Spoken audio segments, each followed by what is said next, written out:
Chapter 351. Xiaoyan, what does Guling mean? Lu Shuang asked, puzzled. Wu Yin shook her head. Guling was too mysterious. She really couldn't see through it. The important thing now is not to guess the meaning of Guling's words, but to move on to the second step, Wu Yin said rationally. Lu Shuang came back to his senses and hurriedly looked for Alan. Luckily, Alan was still sitting in his previous seat. He stood up and walked towards Wu Yin. May I invite you to have supper with me? He asked warmly.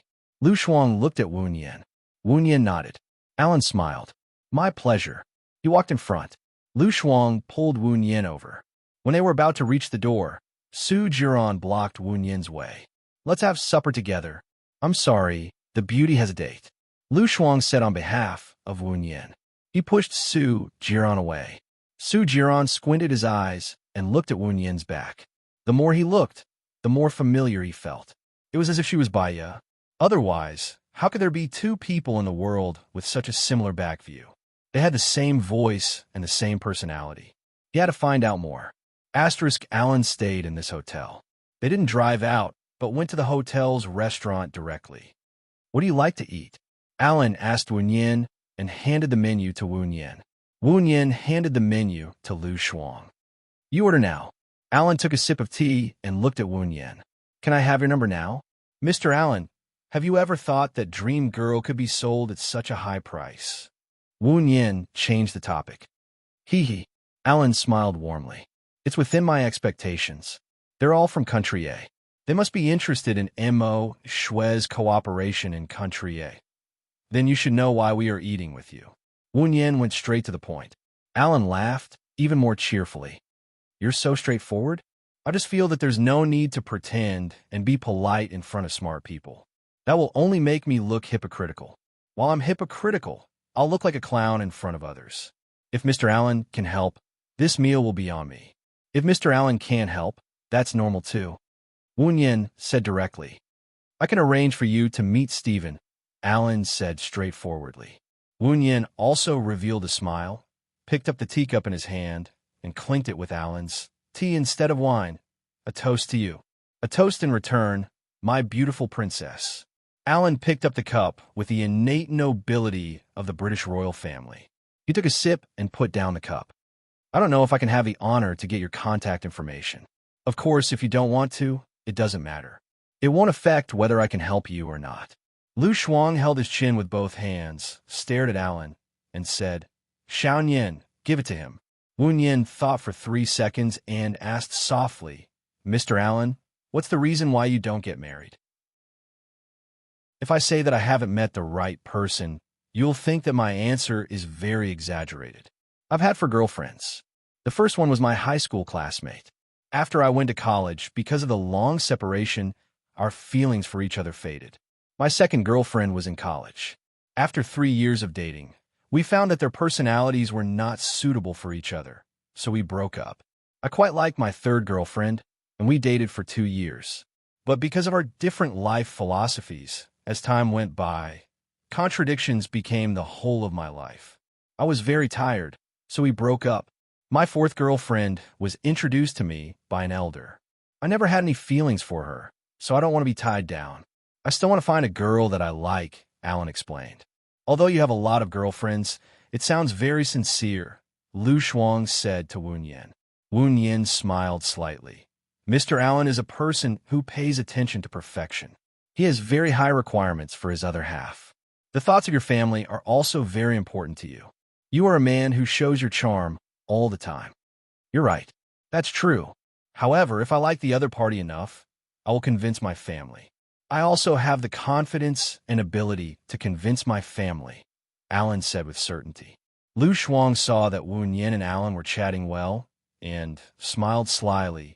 Xiaoyan, I just remembered that I still have a very important thing to do. Excuse me, you guys talk. Mr. Allen, remember to send our Xiaoyan back. Lu Shuang did not wait for Wu Yin to speak. She picked up her bag and left. As soon as she left, Wu Yin felt that the atmosphere was very awkward. She handed the menu to Alan. Since it's my treat, Mr. Allen can order. Lu Shuang heard this sentence at the door, and he was very happy. If Wu Yin and Alan could develop smoothly, that would be the best. She was just about to leave when she saw Gu Lingqing coming out from the private room diagonally opposite. She was angry when she saw Gu Lingqing's attitude in the morning. She crossed her arms and walked forward proudly, saying sarcastically, "Do you think that my Xiao Bai has no other man except for you? I'm sorry, Gu Lingqing, you overestimate yourself. Xiao Bai is dating Mr. Allen now." Gu Lingqing did not look at Lu Shuang and said coldly, "If she is Bai Ye, she will not date other men. My Xiao Bai has a good character and looks. Why can't she date other men? Or is it that you, Gu Lingqing, think highly of yourself and think that my Xiao Bai will not like anyone else except you?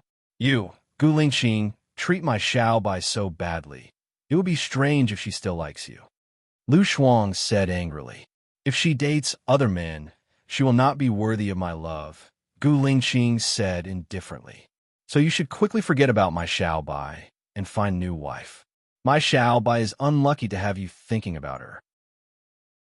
You know that I am Bai Ye's best friend, but you still treat me with this attitude. It seems that you do not like my Xiao Bai very much," Lu Shuang said sarcastically. He walked towards the elevator. Gu Lingqing was frustrated. He frowned and walked towards the elevator on the other side. His phone rang. He saw that it was Zhang Xingyu's call and picked it up. "What is it?" "President Gu, I finally found out. I always felt that the people in the orphanage were a little strange, so I especially looked into the children who were adopted from the orphanage. One of the children who was adopted last year said that he had been in the orphanage for 5 years and did not know any Wu Nian. Wu Nian should have just entered the orphanage this year. Her resume was fake."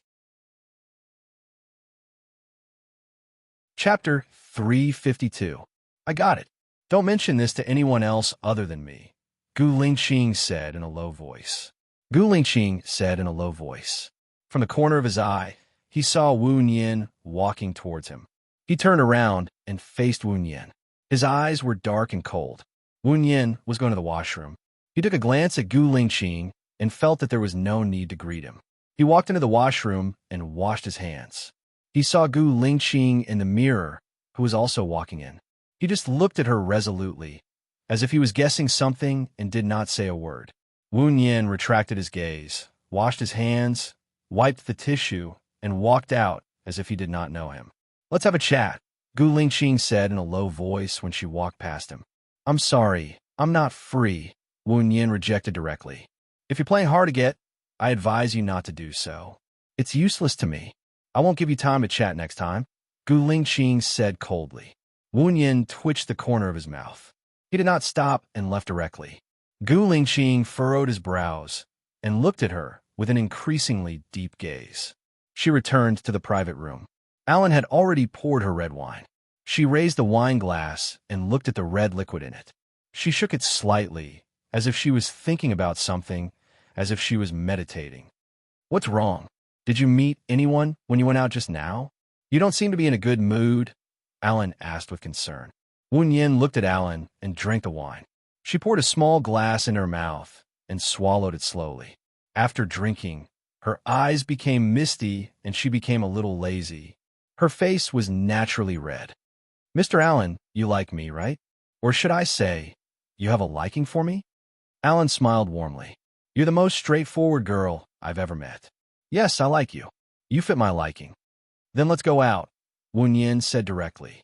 "Huh?" Alan was surprised. Wu Nian smiled and poured himself a glass of wine. "I only have one request." "Huh?" Alan looked at Wu Nian blankly. There was no trace of a smile in his eyes. Wu Nian looked at his expression and smiled even more brightly.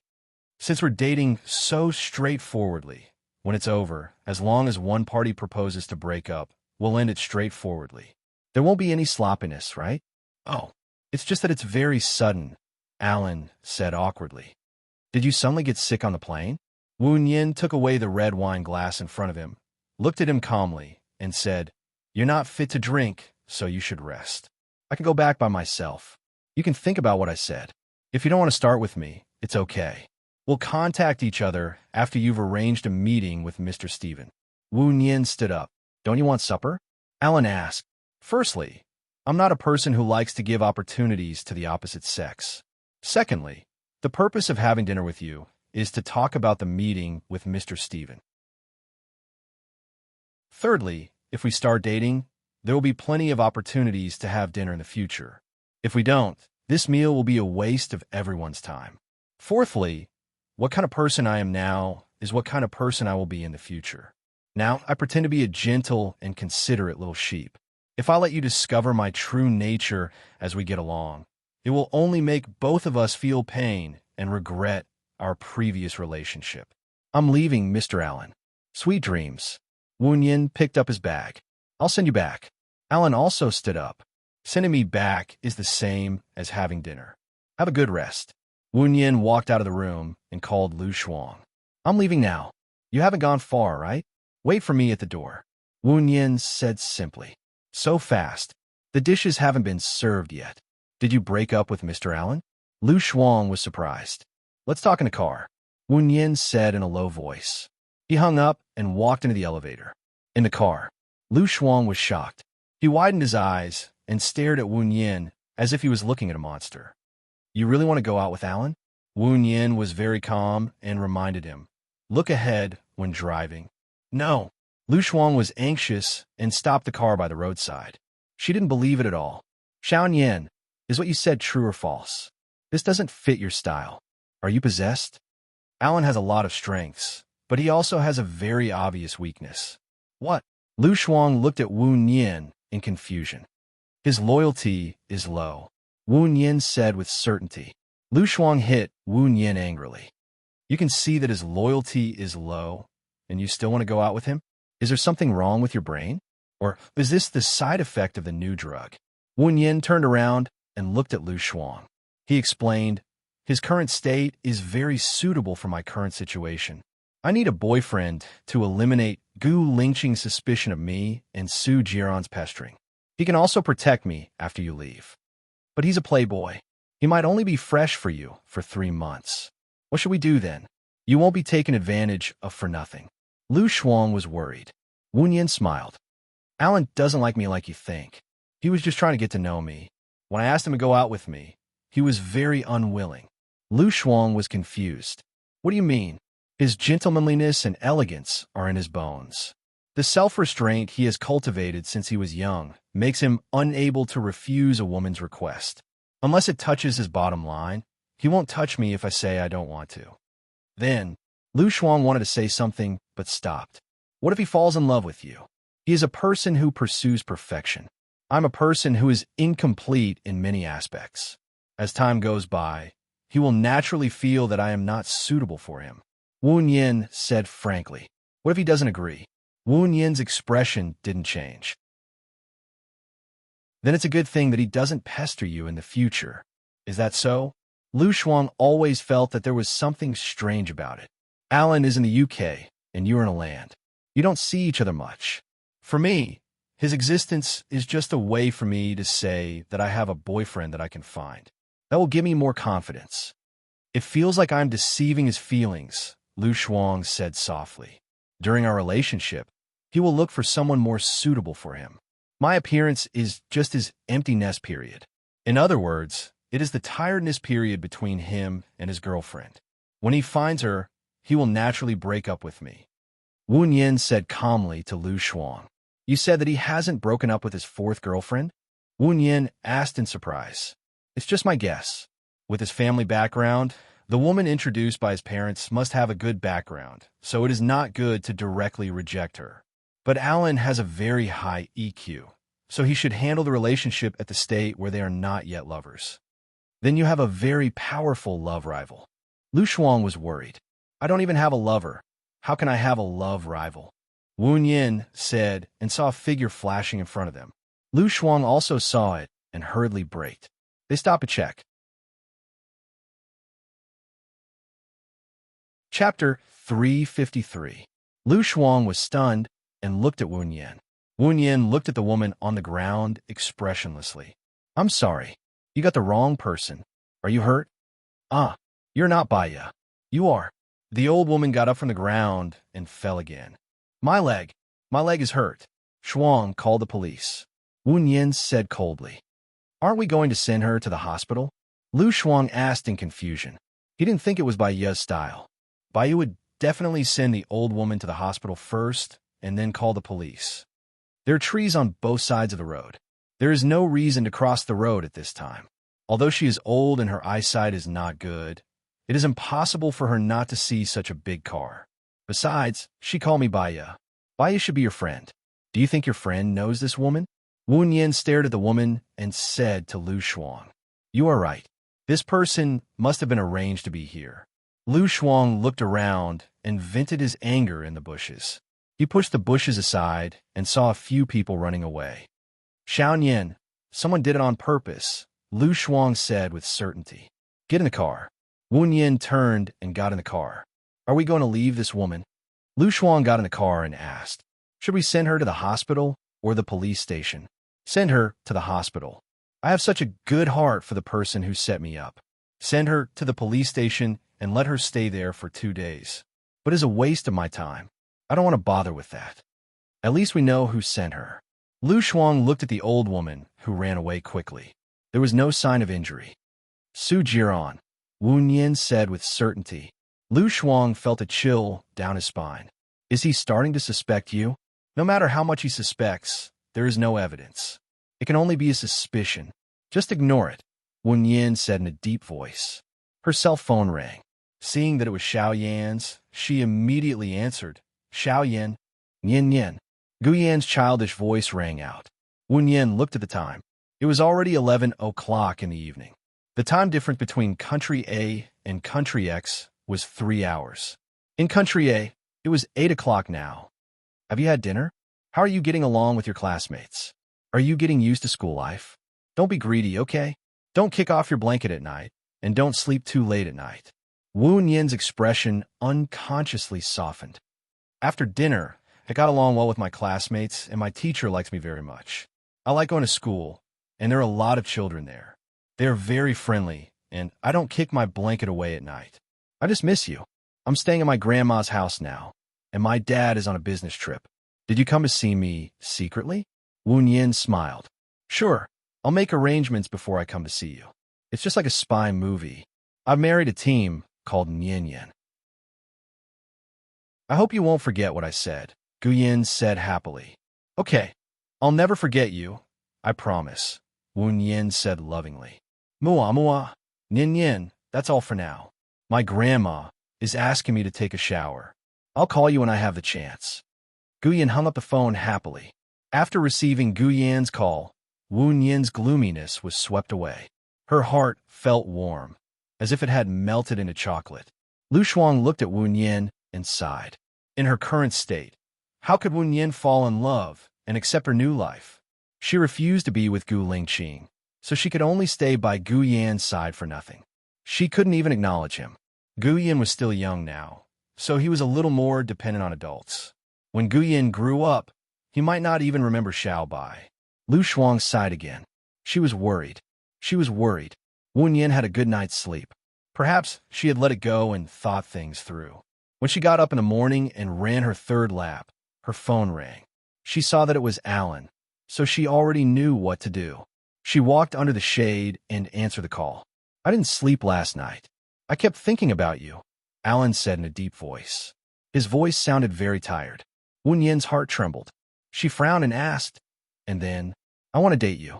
I don't want to miss this opportunity," Alan said and paused. "Okay," Wu Yin replied. Alan was silent. Wu Yin did not hang up the phone either. She looked into the distance. "I'm a little nervous. I've been single for a long time, and I haven't gotten over it yet," Alan said with a smile to ease the awkwardness. Alan said with a smile, buffering the current awkwardness. "In the past, I would only start dating after a period of understanding. I don't know what you like, what your interests are, and what you hate. I'm a little helpless. I wonder if you're free. Let's have lunch together and get to know each other better." "Alan, you don't have to deliberately become the person I like. Just be yourself," Wu Yin said in a deep voice. Alan paused. "How did you know?" "Well, I mean, I'm willing to change for you." Wu Yin smiled. "You'll become the person I like. In the process of being together, you'll realize that I'm getting further and further away from the person you like. You'll get more and more tired and gradually revert to your original self. Your female partner will start to be sad, upset, resentful, and angry at you. This is the person you hate. This is the reason why you keep repeating this cycle of love. You're always looking for true love, but you've never found it. You studied psychology? Alan was shocked. I guess so. It was an elective in university. Are you afraid? Wu Nian's voice became lighter. It's an honor. Can we have lunch together? Alan invited again. Okay, I'll look for you at your hotel. Remember to bring your luggage, Alan reminded.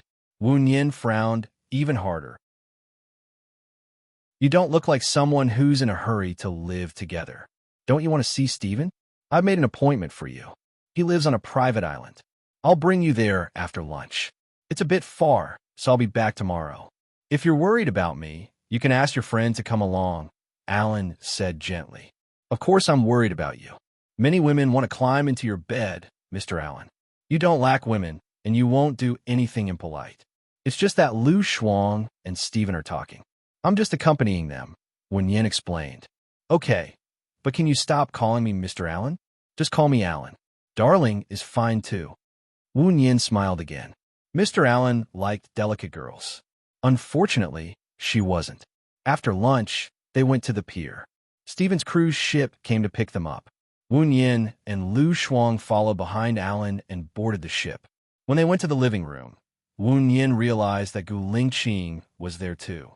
He was sitting on the sofa, wearing a black suit. He had his head down and was using his phone.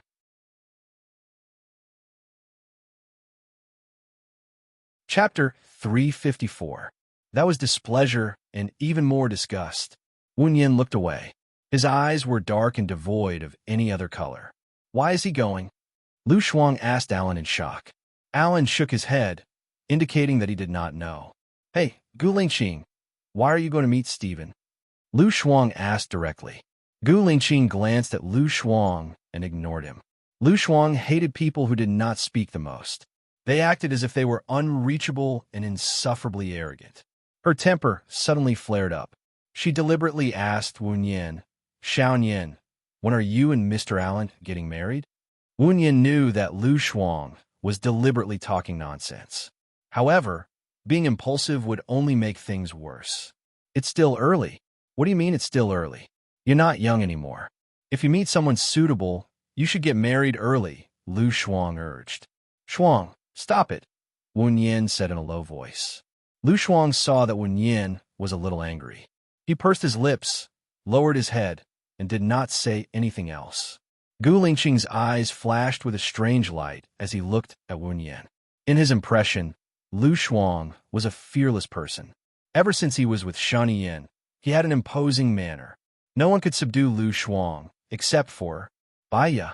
He thought that Wu Yin was sent by Shani Yin. However, if she was sent by Shani Yin, she should be subservient to Lu Shuang and follow his lead. She would not look at Lu Shuang with displeasure. However, Lu Shuang did not retaliate at all. Could it be that she was really Baiya? Gu Lingqing's heart skipped a beat. She scrutinized Wu Yin's eyes, nose bridge, lips, and face shape. Nothing about her resembled Baiya. How could she be Xiaoya? According to what Lu Shuang said, Xiaoya had already recovered. Why didn't she come to him and tell him? Why did she date Alan? Gu Lingqing's heart was in turmoil. She clenched her fists, restrained herself, and asked Wu Yin tentatively, Steven lives on an island. Miss Wu, have you ever lived on an uninhabited island? Wu Yin shook his head. Sea City is not by the sea. I don't have many opportunities to go to the beach, let alone experience living on an uninhabited island. Miss Wu is a native of Sea City, but her accent doesn't sound like a native of Sea City, Gu Lingqing continued. I grew up in an orphanage. There are many children from different regions in the orphanage, so we have always spoken in Mandarin, Wu Yin explained calmly. Gu Lingqing stared at her coldly. Zhang Xingyu had reported that she was not from the orphanage at all. She had only appeared in the orphanage a year ago. Her reason was not valid at all. I also stayed in Sea City for a while and learned a few words from the locals. Miss Wu doesn't speak Sea City's language, but you should be able to understand it. Leader Guoluo, what does this word mean? Gu Lingqing asked. Wu Yin smiled slightly. Mr. Gu's pronunciation is not accurate. Does it mean corner? Gu Lingqing's eyes dimmed. It should be. I've forgotten. If you've forgotten, then forget it completely. It's a language that doesn't belong to Mr. Gu to begin with, Wu Yin hinted. I don't need to remember a language that doesn't belong to me, but there are some people that belong to me. I can't forget them, and I will never forget them, Gu Lingqing said solemnly. Mr. Gu is talking about your ex-wife? Wu Yin asked calmly. She is my only wife, Gu Lingqing corrected her. Wu Yin did not continue the conversation. She lowered her eyes. Alan's lips twitched. He held Wu Yin's hand and asked gently, You and Mr. Gu knew each other before? I almost became his child's home tutor, Wu Yin said honestly. That's a strange fate, Alan said politely. Wu Yin smiled faintly. She felt Gu Lingqing's gaze on her face. She said softly to Alan, I want to eat an orange. Alan smiled lovingly. He took an orange from the fruit plate, peeled it, and handed a piece to Wu Yin. Wu Yin opened her mouth and bit the orange in his hand. Is it sweet? Alan asked and handed another piece to her.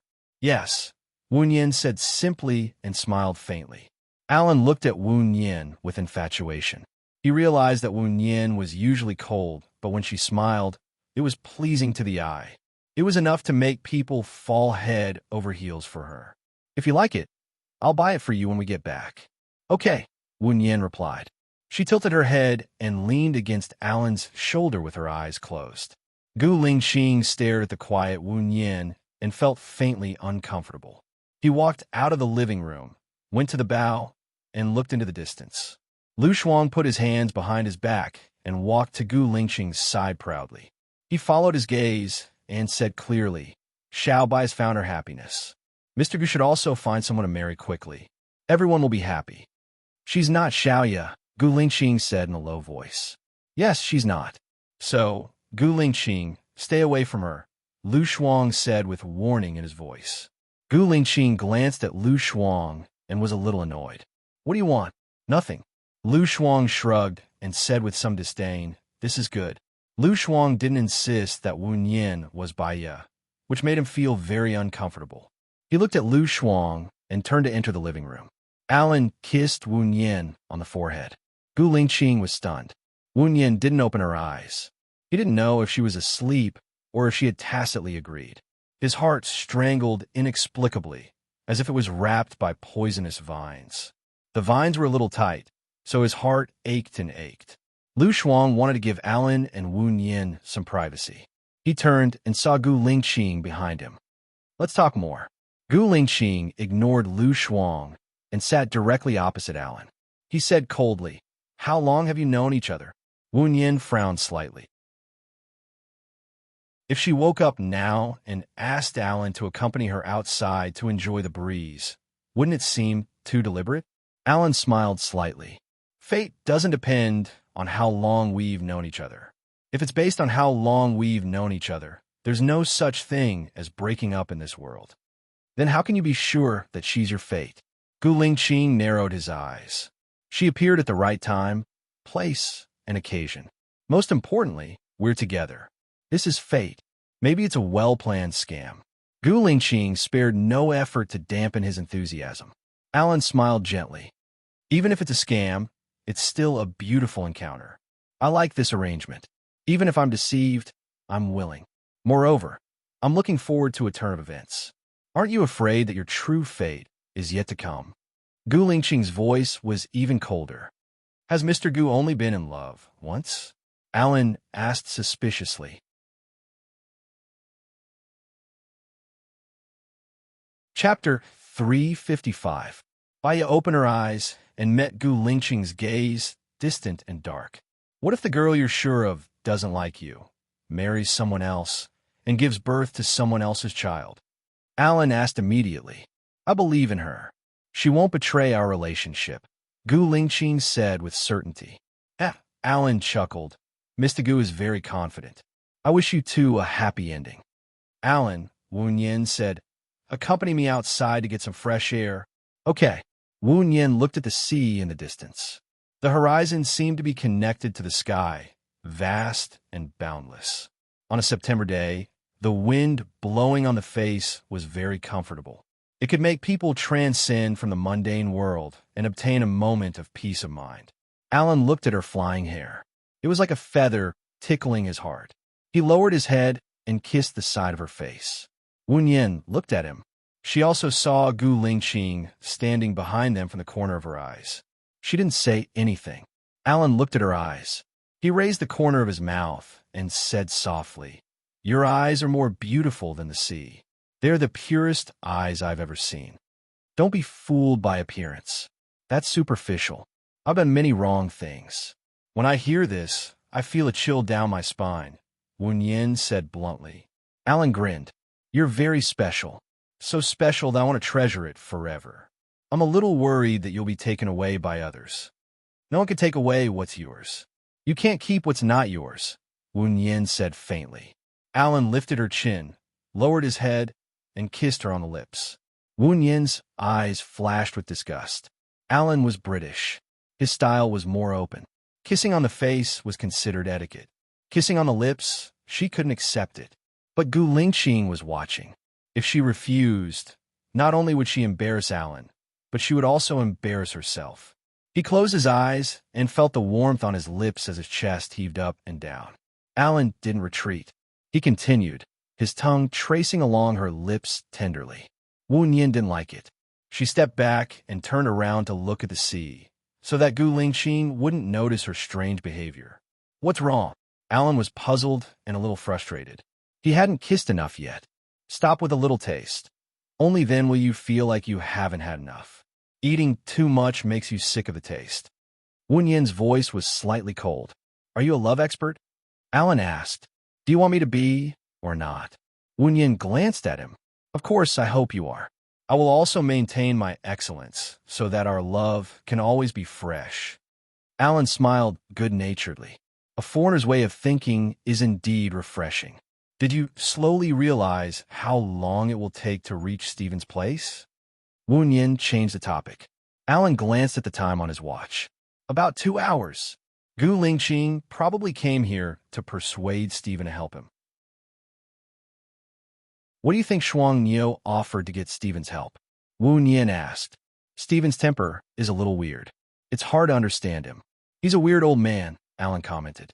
"Then how did you become friends with him?" Wu Yin was puzzled. "That's because he wants to be friends with me," Alan explained. Wu Yin started to understand. Between Lu Shuang and Gu Lingqing, who could get Stephen's help, it would depend on who Stephen liked. "I'm going to the washroom." Wu Yin turned around. Gu Lingqing was no longer standing where he was before. Dark waves flowed in Wu Yin's eyes. When Gu Lingqing saw Alan kissing her, he should be able to confirm that she was not Baiya. It would be good if they could get along well from now on. Wu Yin walked to the washroom. Before she stepped in, her arm was grabbed by someone. She was shocked.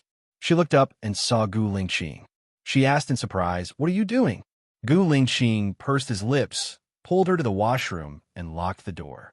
He put his right hand on the side of her head and controlled her within his sphere of influence. He locked his sharp eyes on her and asked sternly, "Who are you? Does it have anything to do with you?" Wu Yin frowned. Gu Lingqing looked very scary now. Gu Lingqing pinched the flesh on both sides of her face. His voice became more and more fierce, and his breath was on her face. He gritted his teeth and said, "You pretend to be Baiya everywhere. Tell me, it has nothing to do with me. Now you're playing hard to get. What's your purpose? Don't tell me that you came to my house to apply for a job. Doesn't the tutor have a purpose?" Wu Yin widened her eyes. "Then what does Mr. Gu think my purpose is? Seduce me, make me fall in love with you, become a time bomb around me, and stabilize Shun Yin's position," Gu Lingqing said in a low voice, examining her every expression. "And do you think I succeeded?" Wu Yin asked back, and her eyes became fierce. "How is it possible?" Gu Lingqing replied directly. "Since it's impossible, Mr. Gu, what are you afraid of? Even if I play tricks, you just need to maintain your unswerving heart. Why do you have to warn me? You can get the answer you want from me," Wu Yin said coldly, and she was very confident. Gu Lingqing was a little dazed. The way she spoke, the tone of her voice, and the way she spoke were really exactly the same as Baiya. "So, your purpose is really to seduce me?" Gu Lingqing narrowed his eyes, and his cold pupils contracted. "If I say that I have no purpose and everything is a coincidence, you Gu Lingqing will definitely not believe me, right? Wu Yin wanted to leave, and she got out from under his arm. Gu Lingqing held her arm again and used his body to push her against the wall. He looked down at her. My men have investigated you. You didn't grow up in the orphanage. You only appeared in the orphanage a year ago. Your resume is also fake. It says that there's a person named Wu Yin in your school, but this Wu Yin is not you. That is to say, your real name is not Wu Yin. It's Shun Yin who gave you a fake ID. What else do you want to say? Yes. Wu Yin raised her chin and looked straight at Gu Lingqing. I was found by Shan Yin because my voice is very similar to Bai Ye's, and because my appearance is not bad, they trained me to have a similar character as Bai Ye. The purpose is to seduce you and make you fall in love with me, so that I can be by your side and monitor you. Are you satisfied with this answer? Gu Lingqing frowned. Are you seducing me now? Seduce me? Why are you dating other men? You kissed me in front of me. You did it on purpose, didn't you? Because I realized that I really don't like your character and temper. I don't want to sacrifice my happiness to spend the rest of my life with you. I want to get rid of Shun Yin's control. Wu Yin roared.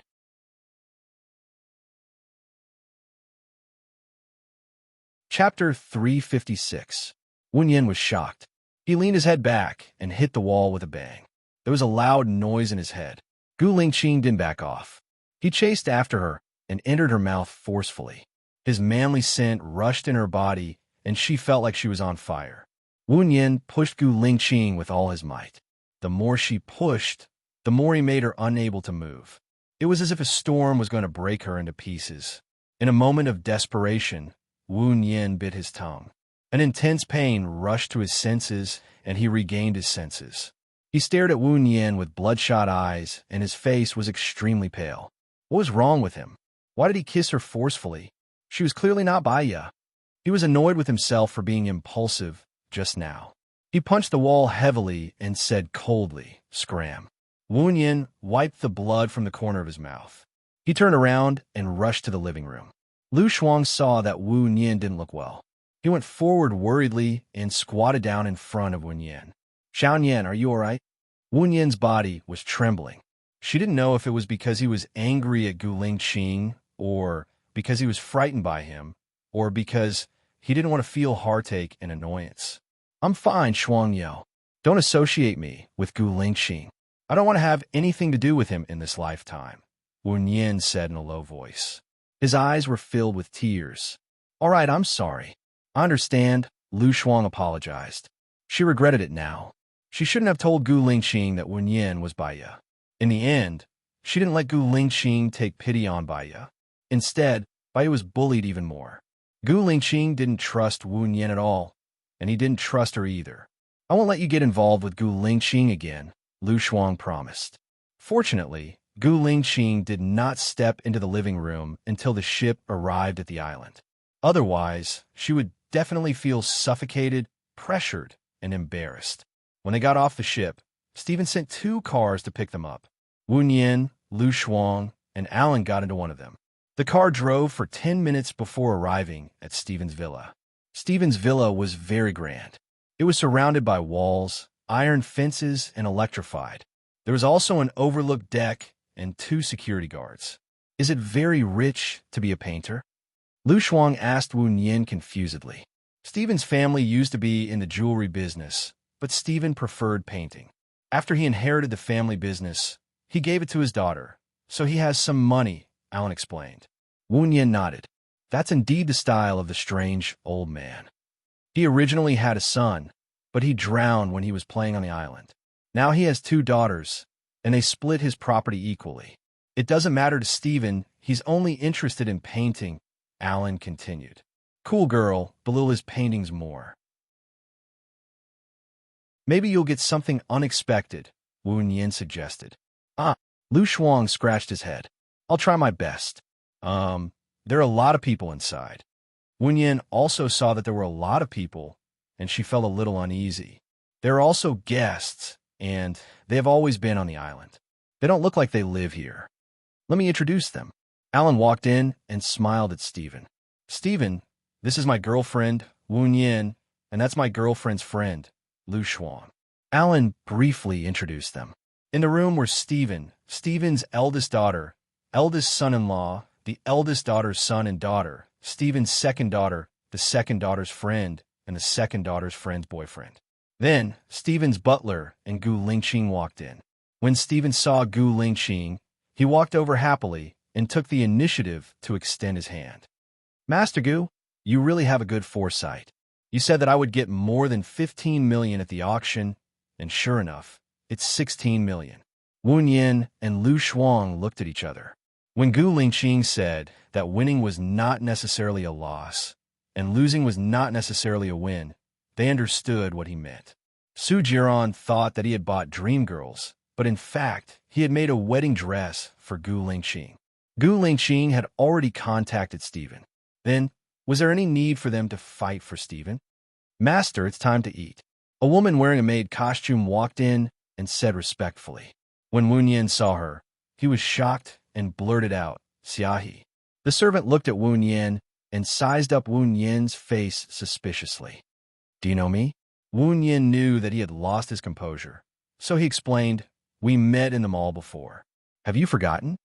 Gu Lingqing squinted his eyes and pursed his lips. He looked at Xiaohe, his eyes as dark as ink and bottomless as a bottomless abyss. Xiaohe smiled. Oh, I remember now. When you paid for me last time, I told you that my name was Xiaohe. I'm sorry, you didn't give me your phone number, so I haven't paid you back yet. I'll pay you back later when I get to the room. It's okay, it's just a little money. Wu Yin followed up Xiaohe's words. So you know each other. The earth is really small. Since everyone is here, let's eat first. After dinner, I have something to announce, Stephen said in a good mood. Xiaohe nodded and smiled at Wu Yin. Follow me. Wu Yin watched as she turned around and walked out. She was confused. Did Xiaohe see Gu Lingqing, or was he preparing to run away? She followed behind Xiaohe for 5 minutes. Xiaohe suddenly turned around quickly and strangled Wu Yin's neck. His eyes became sinister and he questioned, Who are you? I've never seen you before. Other than Gu Lingqing and my direct superior, no one knows that my name is Xiaohe. Wu Yin could not breathe as Xiaohe was strangling him, let alone speak. He looked at her kindly and frowned. Xiaohe realized that he had used too much force and loosened his grip, but his hand was still strangling Wu Yin's neck. Xiaohe, I'm Baiya. I had plastic surgery. We met in Tangshan village. Do you remember? Tang Xiaojiu attacked Governor Cheng with your help. I found out that there was a basement under your room. You tied me to the table in the basement. Wu Yin told him the details. Xiaohe was shocked. Only she, Baiya, and Gu Lingqing knew about this. She let go of Wu Yin's neck. How did you become like this? It's a long story. Don't let Gu Lingqing know that I'm Baiya, Wu Yin pleaded. Why? You had plastic surgery to escape from Gu Lingqing? Xiaohe asked suspiciously. I have my reasons. In addition, Gu Lingqing suspected you because he and you were the only survivors. Zhou Hailan came back. Do you know about this? One of you or Zhou Hailan must be a spy. It's better to make it clear. If you can prove that Zhou Hailan is a spy, you don't have to run for your life. You don't have to run for your life. Wu Yin suggested. Xiaohe's eyes widened. You said that Zhou Hailan is not dead? I won't meddle in your affairs, Wu Yin said and walked towards the living room.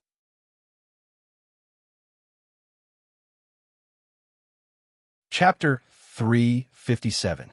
Lu Shuang said that she was Baiya, but he didn't believe it. Even if she knew Xiaohe, he wouldn't believe that she was Baiya. However, only he, Baiya, and Xiaohe knew about what happened in Tangshan village. The details that she mentioned were things that no one else knew except him, Baiya, and Xiaohe. Unless Xiaohe told Wu Yin in advance on purpose and directed this scene. However, no matter how good the director was, he wouldn't have guessed that he would eavesdrop. Gu Lingqing came out of the darkness and stood in front of Xiaohe, scrutinizing every expression on Xiaohe's face. Xiaohe frowned. Gu Lingqing, Zhou Hailan is not dead. Are you still suspecting me? If I was really a spy, why would I hide here as a servant? I could have lived a carefree life abroad. It was Zhou Hailan who betrayed us. Between you and Zhou Hailan, who is the spy and who is framed, Even if you confront him face to face, you can't tell who is good and who is the spy. Help me do something. As long as you are on the island, I won't arrest you. Gu Lingqing said in a low voice. What do you want me to do? Xiaohe asked. Help me ask Wen Yin if the oranges in Tangshan village are sweet or sour. Gu Lingqing said. Why? Xiaohe didn't understand. You don't have to ask why. Just ask her this. Besides, Gu Lingqing looked down and a strange expression flashed across her face. She added, You can ask her about my habits when I have sex with her. Are you guessing her identity? Xiaohe saw the problem. You just need to do as I say. Don't tell her that I asked you to ask. Gu Lingqing said coldly. Without giving Xiaohe any chance to ask any more questions, he turned around and walked toward the living room. The corner of Xiaohe's mouth twitched, and his gaze was slightly cold. Gu Lingqing, you made me drift for so many years. You want to know, but I won't let you know. Dinner time. Stephen used a large round table for 12 people. The butler just told me that apart from the 3 nanny rooms, there would be a shortage of rooms if each person had 1 room. So, who's sleeping with whom tonight? Stephen asked directly. Dad, I'll share a room with Kyle. The kids will sleep with you, Stephen's eldest daughter said. There are 3 rooms left. How are you going to allocate them? Stephen asked Gu Lingqing. My friend's couple will share a room. The rest of the women will share a room, and the men will share a room. Isn't that better? Stephen's second daughter said. I'm not used to sleeping with others. I remember that there are rooms on the ship.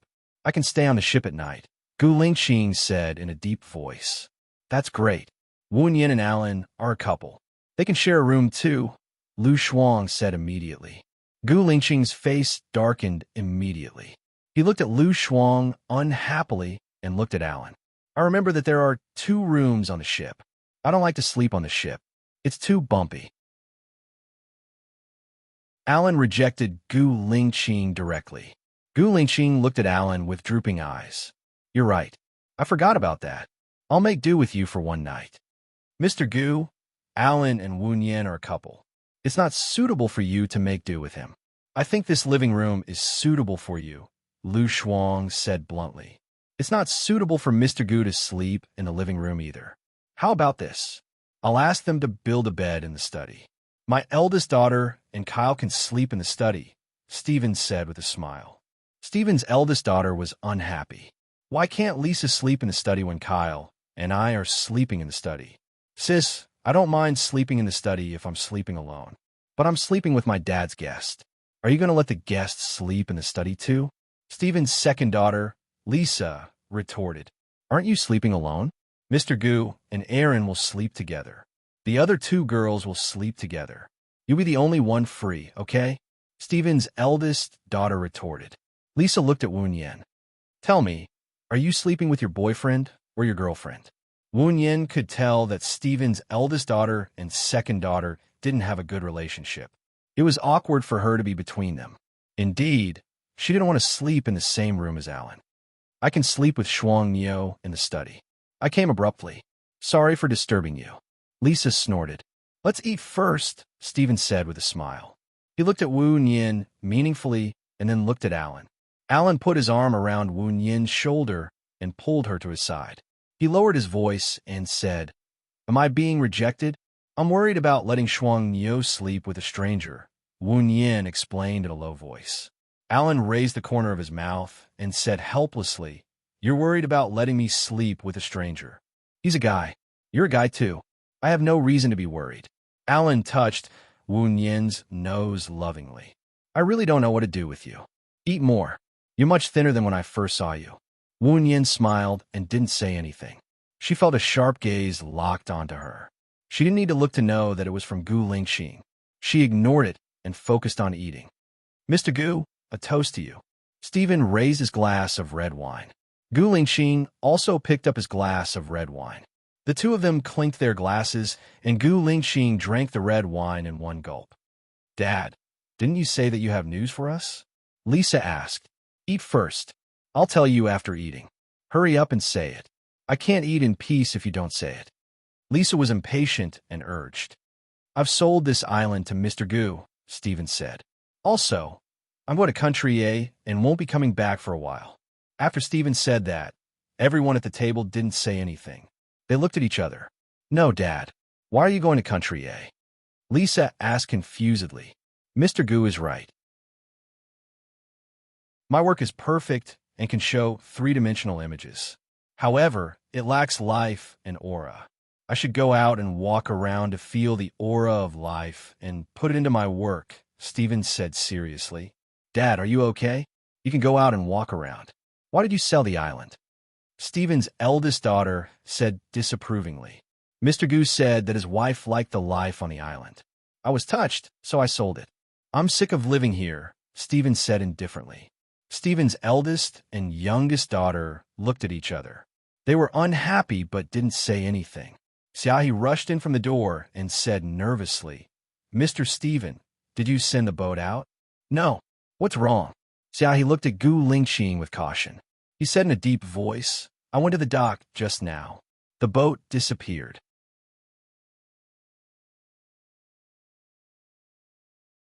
Chapter 358. The timid girl screamed, and the people in the living room instantly fell into panic.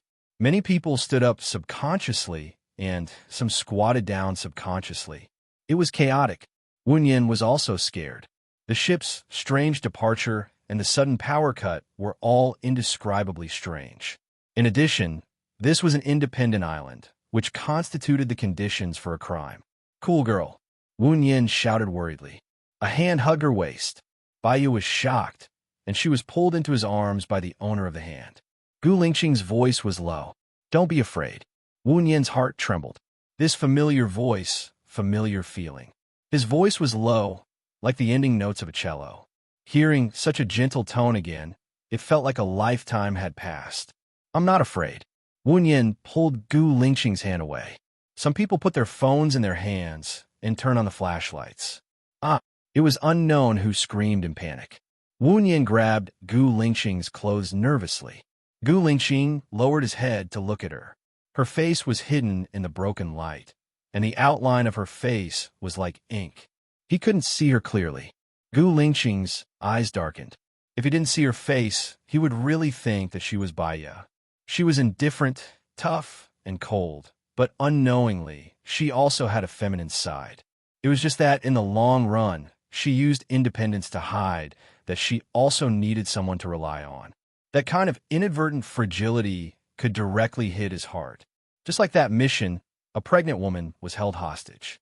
She showed unusual courage and fearlessness in the process of saving her. But after she was saved, she left tears on his chest. Xiaoya, is that you? Gu Lingqing asked softly. Wen Yin's body froze, and she let go of her hand in a panic, moving away from Gu Lingqing's breath. Fortunately, the darkness hid her guilt and uneasiness. No, Mr. Gu recognized the wrong person. It's just that my voice is similar to your ex-wife's. Gu Lingqing held her hand. Wen Yin pulled his hand out and put it behind his back. The candles are here. Fortunately, I bought some spares. I'll get someone to take a look at the generator, the butler reported and walked over with a candle. Dad, what's going on? Lisa asked unhappily. There was a tinge of fear in her unhappiness. In the dim light of the candle, her face was pale. I don't know either. Maybe the generator is old. Stephen tried to comfort everyone. What about the ship? Lisa asked immediately. Stephen found Xiaohi and asked, Are you sure the ship is no longer at the dock?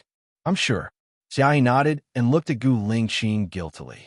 He looked into Gu Lingqing's sharp eyes, which seemed to be able to see through everything, and lowered his eyes. Gu Lingqing could tell that she wanted to escape.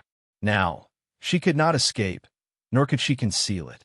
Ollie, Ollie, Ollie, Cao called for Stephen's eldest daughter. Everyone's eyes were on him. Stephen's eldest daughter was still sitting on the chair. Her head was leaning back and her hands were hanging down. She was not moving at all. Did big sister faint from fright? She's such a coward, Lisa said sarcastically. Ollie's husband wanted to carry Ollie and put her on the sofa. When he saw the dagger behind her neck, he shouted in shock, Ollie, Ollie. Cal put his hand under Ollie's nose. His face turned pale instantly. He looked at Stephen and said with a trembling voice, She's dead. Dead? How is that possible?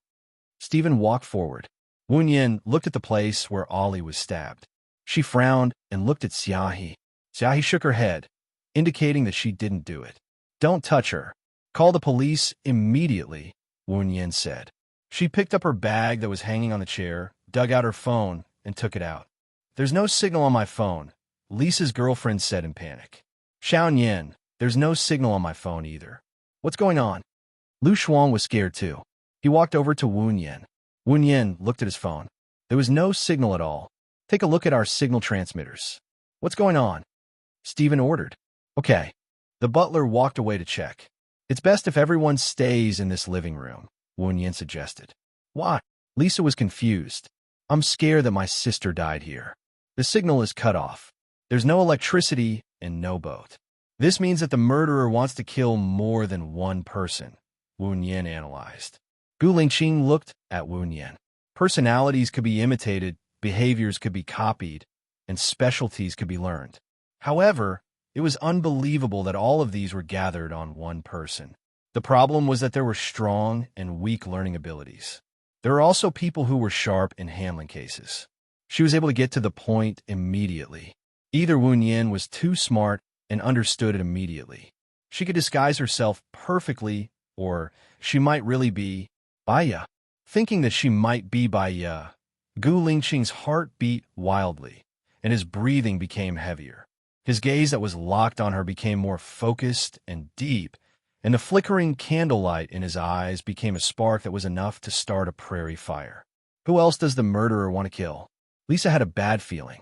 She looked at the dead Olga in fear. She felt the hairs on her face stand up. She covered both sides of her face. I don't know yet, but... Wu Yin paused and looked down. But what? Lisa asked in fear. Wu Yin hesitated and looked at Lisa. If she said it, it would cause everyone to panic and make them afraid. However, it could also make them be on guard and also make them suspicious. Perhaps it could also deter the murderer. The murderer is among us, Wu Yin said. What? Lisa retreated to the corner of the wall in fear. She leaned against the wall and looked at everyone with her guard up. Miss Wu, are you sure? Stephen was also afraid. After all, it was his family member who died, not an outsider. The time from the blackout to the phone light was within 10 seconds. This living room is enclosed.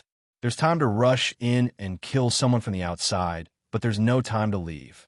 Therefore, the murderer must be among us. He won't have time to escape, Wu Yin analyzed. Could it be suicide? I have a friend who stabbed himself in the temple with a needle. The technique is similar to this, Gu Lingqing said in a deep voice. He could tell that it wasn't suicide. It was just to test Wu Yin. This case was solved by Baya. Baya should be more familiar with it than him. The deceased can touch his temple, but not his cervical vertebra. This is an instant death caused by the cervical vertebra being stabbed. It can't be suicide, Wu Yin explained.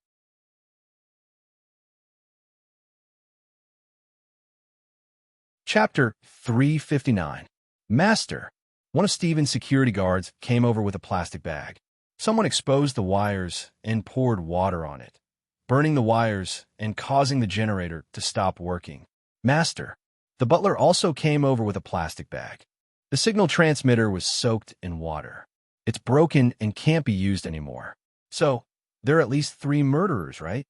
Lausch's face looked even worse. Can you bring me to the crime scene? Wu Yin asked. I'll go with you, Gu Lingqing said in a low voice. I'll go with you, Lu Shuang said immediately. She couldn't let Gu Lingqing and Wu Yin be alone. It's not good if too many people go. You can all stay here. I'll go with Xiaoyan. Alan smiled and held Wu Yin's hand. Wu Yin nodded and ignored Gu Lingqing's gaze. She followed Stephen's guards to the generator room. She looked around and saw many messy footprints on the ground. No one usually comes to this generator room, but the footprints on the ground are fresh.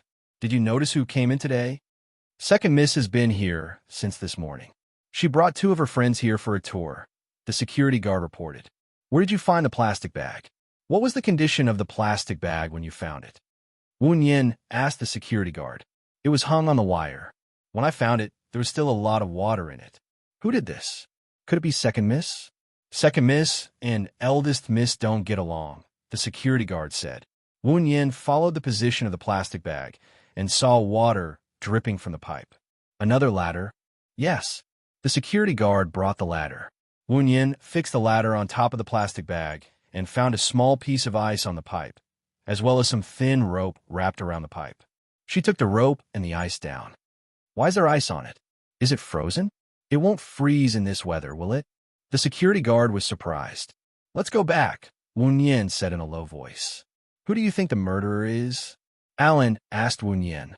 Let's talk in the living room. Wu Yin walked in front. Alan held her waist and looked down at her. I only know that you've studied medicine and know psychology. I didn't expect you to be an expert in solving cases. I used to... Wu Yin paused and continued. I used to read detective novels and was very interested in them. You really surprised me. I'm worried that I'll fall in love with you soon. Alan sighed. Then you're worrying too much. You've already discovered a few strengths. From now on, they'll all be weaknesses. You'll only become more and more disappointed, Wu Yin reminded. When they returned to the living room, Stephen asked anxiously, Did you find anything in the generator room? Yes. The murderer took a plastic bag filled with water and fixed it above the wire. She put ice on the pipe above the plastic bag. When the ice melted and there was no wind inside, she tested the position of the water droplets. Due to the constant increase of water droplets in the plastic bag, the weight increased and the rope broke. A large amount of water entered the wire and caused the wire to burn. The rope and the plastic bag might not have the murderer's fingerprints, but I think your machine is from Denmark. There's a black box on the Danish generator with a capacity of 500 megabytes. If no one handles it, it will automatically update itself. You can take the black box down and connect it to the computer. Then, you can check the surveillance. It should be able to capture who tied the plastic bag, Wu Yin explained. Is there a black box inside? I didn't install this thing, and I didn't care about it before. Where's the black box? Stephen asked, puzzled. I know. Take the tools and follow me, Wu Yin said. Alan showed an appreciative smile. I didn't expect you to know about machinery. I grew up in the orphanage, so I had to do a lot of things myself. The orphanage also had a generator that was donated by a wealthy businessman. It was also the same brand. One time, the generator broke down, so I got someone to take the black box down. After investigating the cause, it turned out that a mischievous child had thrown a stone at it. We investigated the cause and found out that a naughty child threw a stone inside, Wu Yin explained. So, this black box can capture the murderer? Lisa asked. Wu Yin nodded. Yes, but it only has a capacity of 500 megabytes, so there's no early footage. Hurry, follow her, and take the black box out. Stephen ordered the butler. Okay. The butler walked in front. Wu Yin saw a person in front of him rush over and take the dagger that was placed in the flower bed. Stop her, Wu Yin shouted. Gu Lingqing took a step forward and leaped over. Lisa's girlfriend, Kathy, swiftly slashed across Lisa's neck with her knife. Lisa held her neck that was cut by the knife. Blood kept flowing, and she looked at Kathy in disbelief. With fear, she slowly slid down the wall. Gu Lingqing restrained Kathy, and the dagger fell to the ground. Wu Yin rushed over and squatted down in front of Lisa. He pressed down on Lisa's wound and said to Stephen urgently, Lisa's aorta has been cut. If we don't deal with it immediately, she'll die within a minute. Ice, gauze, painkillers, anti-inflammatory medicine, needles, disinfectant, and light me up here. Stephen looked at his dying daughter. Quick, quick, give it to her. Give it to her. The butler immediately ran to get the first aid kit. Lu Shuang ran to the fridge to get some ice. Lisa twitched, and her eyelids slowly drooped.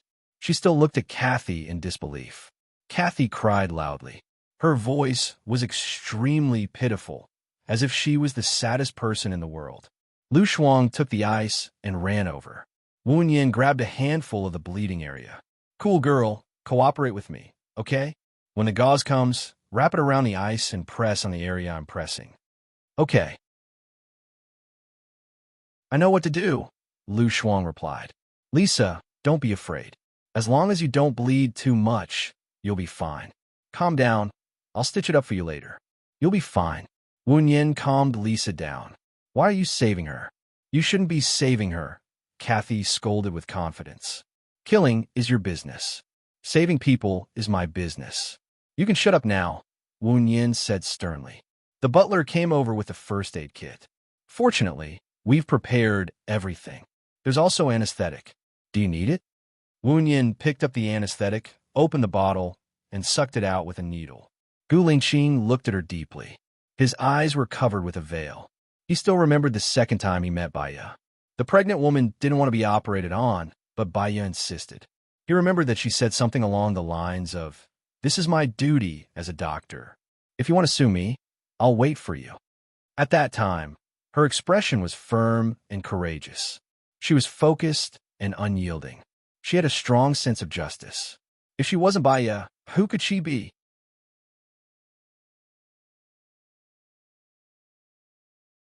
Chapter 360. I told you not to save him. You saved the murderer. 5 years ago, it was the two sisters who plotted Mike's death. Kathy cried and glared at Lisa with hatred. Lisa's emotions, which had just calmed down, became agitated again. She opened her eyes wide and gasped in horror. Xiaoyan, blood. She's too agitated and can't stop, Lu Shuang reminded. Calm down, Wu Yin said to Lisa. She was so agitated. Without advanced equipment, she couldn't suture at all. Lisa couldn't calm down and started to twitch for another 3 seconds. Her eyes were wide open and her hands dropped down. She didn't move at all, and her rapid breathing stopped. Lu Shuang and Wu Yin looked at each other. Wu Yin looked at Stephen apologetically. She's dead. Stephen staggered back and stared at Kathy anxiously. What did you say? My 2 daughters kill my son? How did you know? Who are you? 5 years ago, I was your son's girlfriend. He had already proposed to me. I also thought that Mike's drowning was an accident. For the past 5 years, I've been dreaming of Mike's bloody body coming to me. I'm in so much pain. 3 years ago, Lisa came to my massage parlor. After I found out that she was Mike's sister, I treated her very well. Not only did I not charge her any fees, I even introduced boyfriends to her. Even though she hurt my friend, I helped her because she was Mike's sister. But this morning, I heard the conversation between the 2 sisters. It turned out that they were afraid that Stephen would give the property to Mike, so they killed Mike together. Olga probably wanted Mike to go surfing further away. Before Mike went into the sea, Lisa made him drink beer with drugs. Under the conspiracy of the 2 sisters, Mike drowned in the sea. When he was found, he was already a floating corpse. Kathy cried. That's good too. I avenged Mike. I can go and accompany him now. Kathy suddenly slammed into the wall with brute force. Unfortunately, she had underestimated Gu Lingqing's strength. Even though she had practiced before, she still couldn't break free. She struggled like a madman. Wu Yin stood up and said in a deep voice, You only know how to take revenge for Mike, but have you ever thought about what Mike really wants? Mike won't want to see you even if you die like this. Casey looked at Wu Yin in surprise and choked with sobs. What do you mean? Mike asked you to marry him because he loved you. And since he loved you, you wanted to have a happy life for yourself. But you lived your life in hatred. Mike is the only son in the family. It is his responsibility to take care of his old father. Now, you have killed all the people who took care of his father, Wu Yin said clearly. They won't take care of Stephen at all. They thought that Stephen called them over to divide his assets. When we asked who Stephen should live with, they all said that they didn't want to live with that weird old man. They said that such a disloyal, unfilial person doesn't deserve to live in this world. Kathy yelled. What about you? You killed the 2 sisters, which means that you killed yourself. It's easy to die. You can just close your eyes and everything will be over. However, you haven't paid off your sins yet. Go and do something useful for society. If Mike is still alive, he won't want to see you die like this, Wu Yin said coldly. Kathy said coldly. She seemed to have calmed down too. I don't know what to do. Don't become someone like Lisa and Olga. First, you have to realize your mistakes, Wu Yin said in a deep voice. Mr. Gu rope. Xiaohe brought the rope out of nowhere and passed it to Gu Lingqing. Gu Lingqing tied Kathy up. Kathy sniffled and confessed. The process of the crime is the same as Miss Wu's analysis. However, I secretly used Steven's phone to send a message to the crew and asked them to pick up the two people. The crew can't pick them up, so they should be back during the day. Wu Yin walked up to Kathy and wiped the tears and snot on her face with a tissue. He said meaningfully, "The dead can't be resurrected. You destroyed yourself for Mike because you felt that Mike loved you. You needed to do something for Mike to repay him. In fact, Mike, who loved you, Mike, who loves you, hopes that you can regain your happiness and not live in his memory. I love him." Kathy's tears kept flowing. "Then you should consider Mike's thoughts. Love is not selfish, but thinking for the other party," Wu Yin said sincerely. Kathy sniffled and asked, "Miss Wu, have you loved anyone before?" "Yes, the contract of life and death. Letting it go is a blessing." Wu Yin showed a faint smile. The candlelight emitted a faint orange light, covering her body like a warm and serene halo. "Letting it go is a blessing," Kathy murmured. "Letting it go is a blessing." "Miss Wu, should we take the black box down?" the butler asked. Wu Yin shook his head. "There's no need. The black box is fake." Kathy looked up at Wu Yin. Wu Yin knew what Kathy was thinking. He said in a deep voice, "I'm sorry, but if I could go back in time, I would still do the same, because I know what I should do." Kathy lowered her eyes and fell into deep thought. She didn't say anything else. The atmosphere suddenly became eerily quiet. Facing the two bodies in the living room, they all felt a chill down their spines. "Mr. Gu," Steven said. Steven said, "I can't sell this island to you. If I sell it to you, I'm worried that my children won't be able to find their way home. I can't go to Country A with you either. I need to stay here to look after them. However, I'll help you talk to Mo Shui, and I'll do it for her. I'll also do something for her. If there's anything you need, just tell me. I'll try my best." Gu Lingxing promised. Steven shook his head. "Please allow me to deal with the children's funeral first. I might only be able to see Mo Shui in 5 days." "My condolences," Gu Lingxing said in a deep voice. Wu Yin looked at Lu Shuang. Lu Shuang shrugged and said in a low voice, "It seems that I came here for nothing. Steven has already set his mind on Gu Lingxing. It's useless for me to say anything. It's God's will." Wu Yin looked at Lu Shuang's disappointed eyes and felt sorry for him. He held Lu Shuang's hand. "I'm sorry." Lu Shuang smiled. "It has nothing to do with you. It's our fault that we didn't know that Gu Lingxing had already talked to Steven. It seems that the older, the wiser. There will be a chance." Wu Yin comforted him. "I hope so." Lu Shuang didn't have much hope. "Wu Yin," Gu Lingxing called her by his full name. Wu Yin was slightly surprised. Shouldn't he call her Miss Wu? She felt weird calling him by his full name before.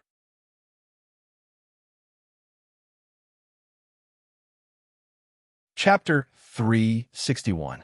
Wu Yin saw that everyone was looking at her. If she went, it would make it seem that there was something between her and Gu Lingxing. If she didn't go, it would make people think that there was something between her and Gu Lingxing. "Don't go." Lu Shuang tried to persuade Wu Yin. Wu Yin nodded. "I don't think there's anything to say to him.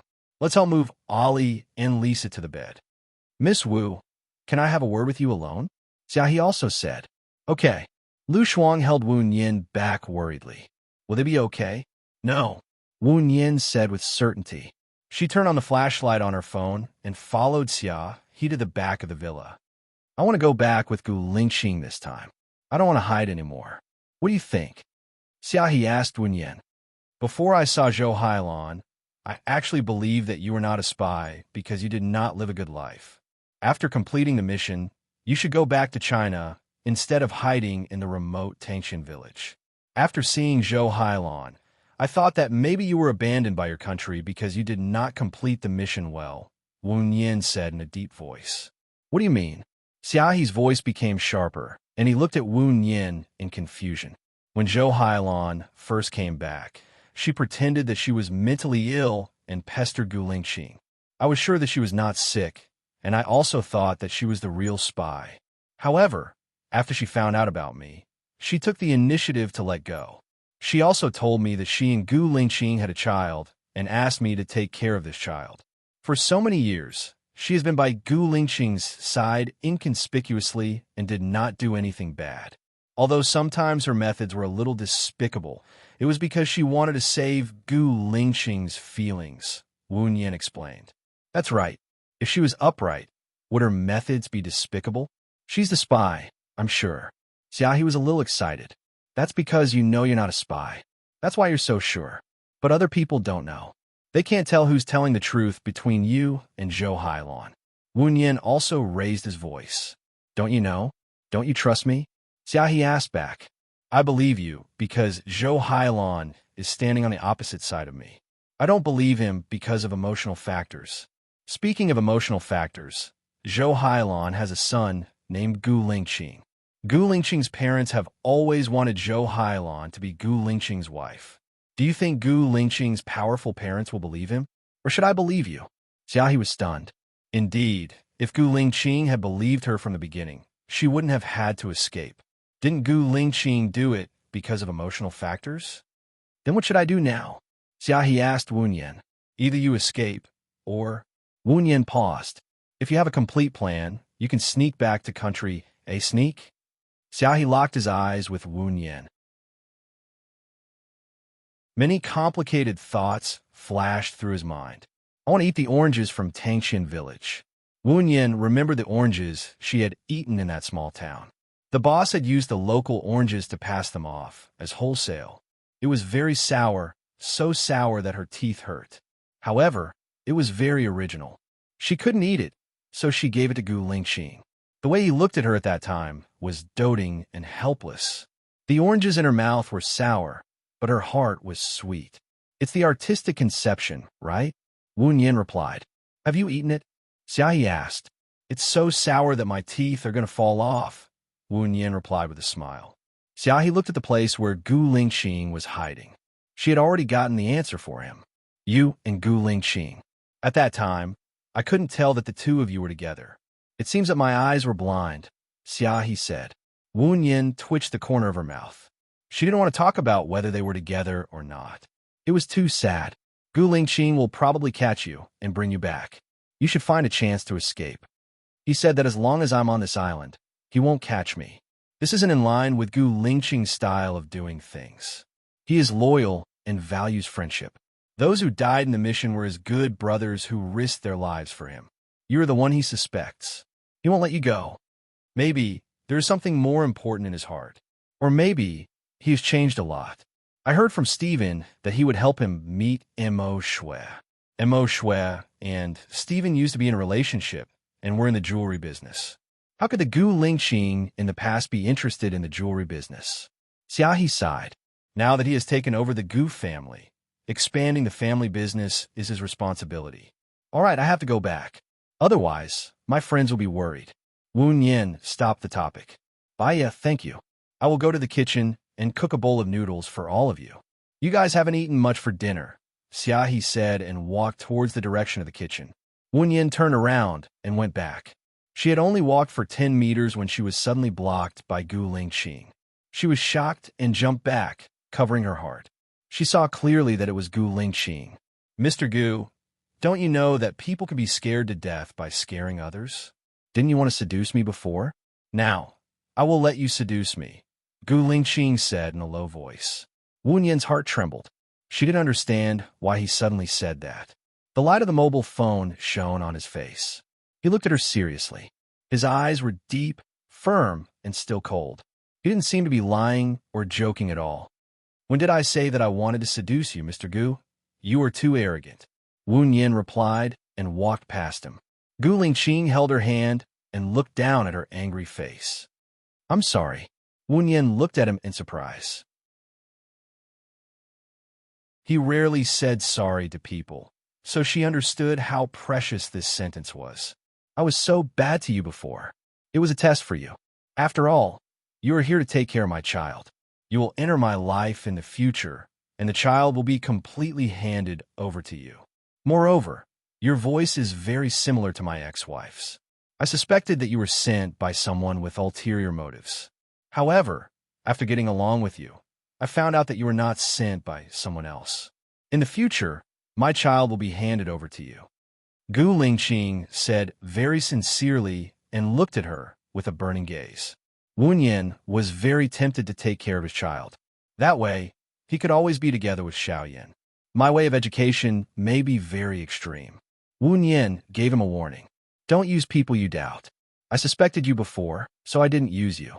Now that I use you, I won't doubt you, and I will also respect your way of education. Also, how much did you give Xiaoyan for the mobile phone? When you go back, come to me for reimbursement. Gu Lingqing raised the corner of his mouth and said. Wu Yin's heart skipped a beat. Nothing could be hidden from his eyes. She was a little worried. I will go back and think about it.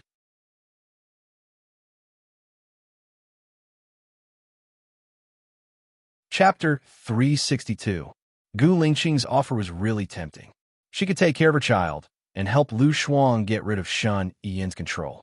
Lu Shuang had helped her too much. She shouldn't be a burden to Lu Shuang anymore. Okay, I will take good care of your child. You? Huh? Gu Lingqing chuckled and looked at her with a secretive expression. She still remembered that when they were not familiar with each other, she was also like this. She would address him respectfully, intentionally or unintentionally to distance herself from him, with a strong sense of alienation. Wu Yin didn't know why she was laughing. What was so funny about her words? Moreover, there was a sense of mockery in his voice, which made her feel a little uncomfortable. Then, Mr. Gu, I'll go back first. I'll have to trouble you with Stephen's matter. Wu Yin nodded respectfully and left quickly. Gu Lingqing's strong aura had already made her feel suffocated. Gu Lingqing looked at her back as she ran away.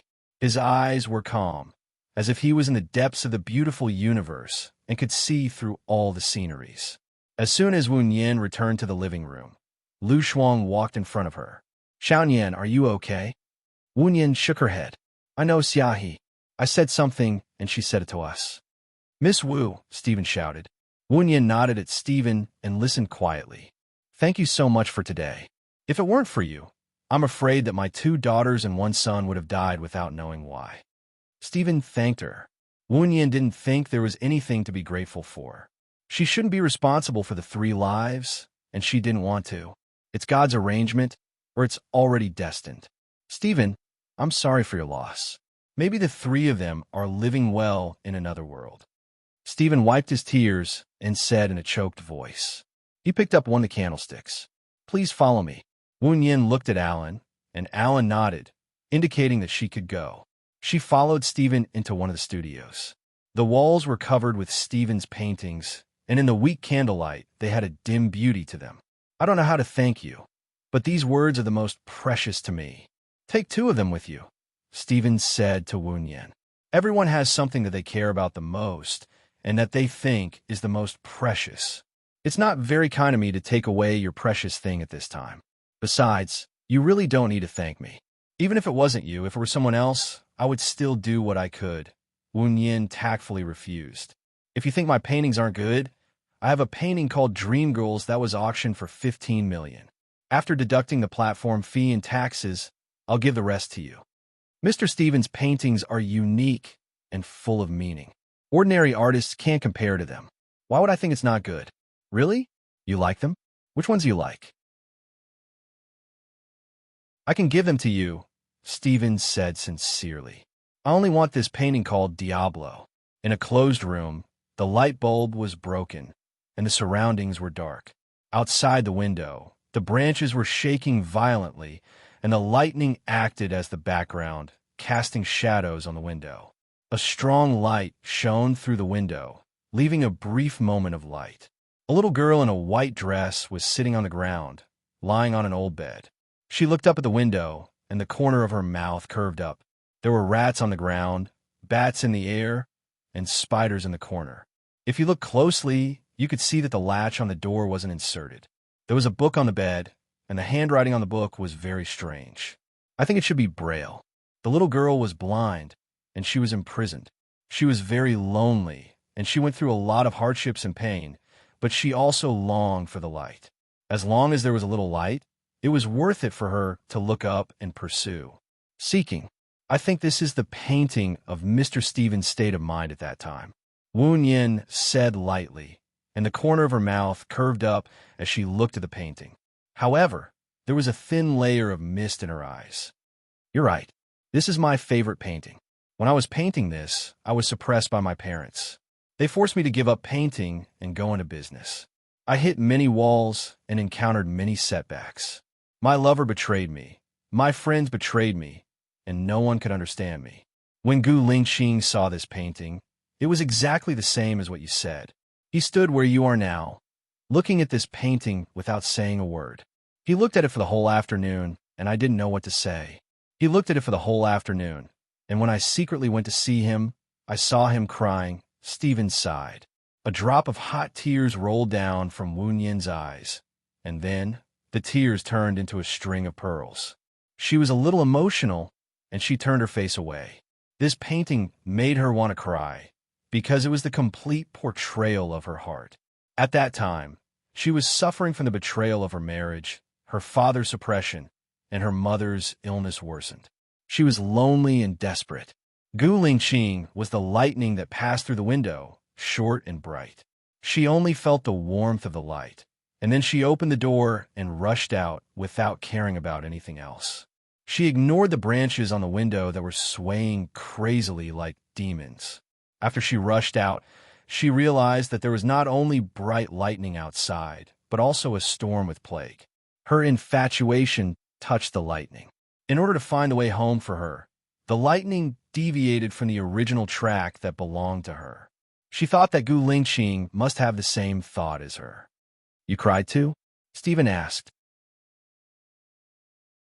Wu Yin wiped her tears and said with a smile, "That's because Mr. Stephen's painting is too good. It has a sense of the scene, and it can make people think of many things. This is the legendary painting that can make people immerse themselves in the scene." Miss Wu, you're really good with words. I'll get someone to bring it to you later. Now I know why you can be Alan's girlfriend. Alan has high standards, and you're indeed worthy of him. You're also qualified to be the Countess, Stephen said with admiration. Wu Yin smiled. Alan was only her protection. She never wanted to be the Countess, and she just wanted to maintain the status quo. Oh, Mr. Stephen, can you not tell others that I cried? I'm shy, Wu Yin said embarrassedly. Stephen nodded. Something happened at home, so I might not be able to send you back tomorrow. When you're free, give me a call. I'll pick you up and stay here for a few days. I'll show you around the island. Wu Yin nodded. Thank you, Mr. Stephen. Wu Yin walked out of the studio. When Stephen returned, he saw Gu Lingqing. He walked up to her and said in a low voice, "That girl, the one called Wu Yin, had her eyes on the darkness that you liked. She also cried. She cried even harder than you, and her tears kept flowing." Gu Lingqing looked at him and frowned. How did you know that I cried?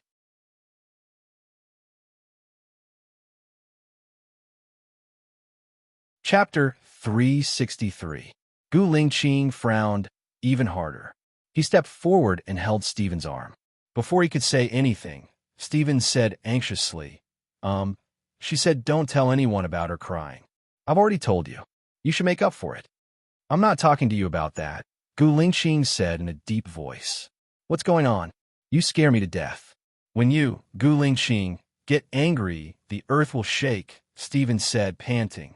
She and her friend are here for you too. They want you to be their lobbyist, Gu Lingqing explained. Don't worry. First come, first served. Since I promised you and you've done what I asked of you, I'll definitely help you. I won't go back on my word, Stephen said, patting his chest. I want you to help her, Gu Lingqing said and let go of his arm. Stephen looked at Gu Lingqing's face and said confusedly, This is something that can earn you hundreds of millions of a year. You're just going to give it to someone else? Just do what I ask you to do. You talk too much. Gu Lingqing didn't want to explain more. You don't like that girl, do you? She's Alan's girlfriend. Alan is a noble in England. His family is as powerful as yours. I think Alan is also crazy about her, Stephen said. That's my problem. Don't worry about it. Do you need me to take care of your daughters? Gu Lingqing asked. Stephen thought of his two daughters and felt sad. He shook his head and patted Gu Lingqing's shoulder. Then he went downstairs with his head lowered. Xiaohe cooked noodles for everyone. After everyone ate it, Stephen arranged for the others to rest. Olga's husband took the two kids to bed. The kids were frightened last night. Casey's boyfriend stayed with Casey. Stephen's security guard was also in the same room. The housekeeper stayed with Stephen. Alan and Gu Lingqing stayed in the same room. Lu Shuang and Wu Yin stayed on the temporary bed in the study. I didn't expect this to happen when we came here to steal a client, Lu Shuang said. This isn't a coincidence. It's an inevitability. It's a foreordained fate. Gu Lingqing negotiated with Stephen to sell his paintings. Last night, the paintings were sold successfully, so Stephen decided to go to a land. If he calls his daughters back, they will naturally talk about Mike, who was killed by them. As for Kathy and Lisa, it's all because of Kyle. When the time, place, and environment are right, the incident will erupt, Wu Yin analyzed. Maybe it's God's will. Maybe it's not time yet. Lu Shuang accepted his fate. He couldn't hide the disappointment in his tone. Wu Yin turned around and faced Lu Shuang. I've talked to Gu Lingqing. He asked me to go to his house to be a tutor. Besides, he said that he will let you have Stephen. Are you serious? Lu Shuang sat up in shock. Although I don't know much about business, this collaboration should be a big project. At least a few $100 million? I don't know exactly how much, but I think it's an opportunity. I'll go to Gu Lingqing's house to be a tutor in the future. He could be my umbrella. Besides, Alan is already my boyfriend. I'm very safe. Cool girl, you should think about yourself.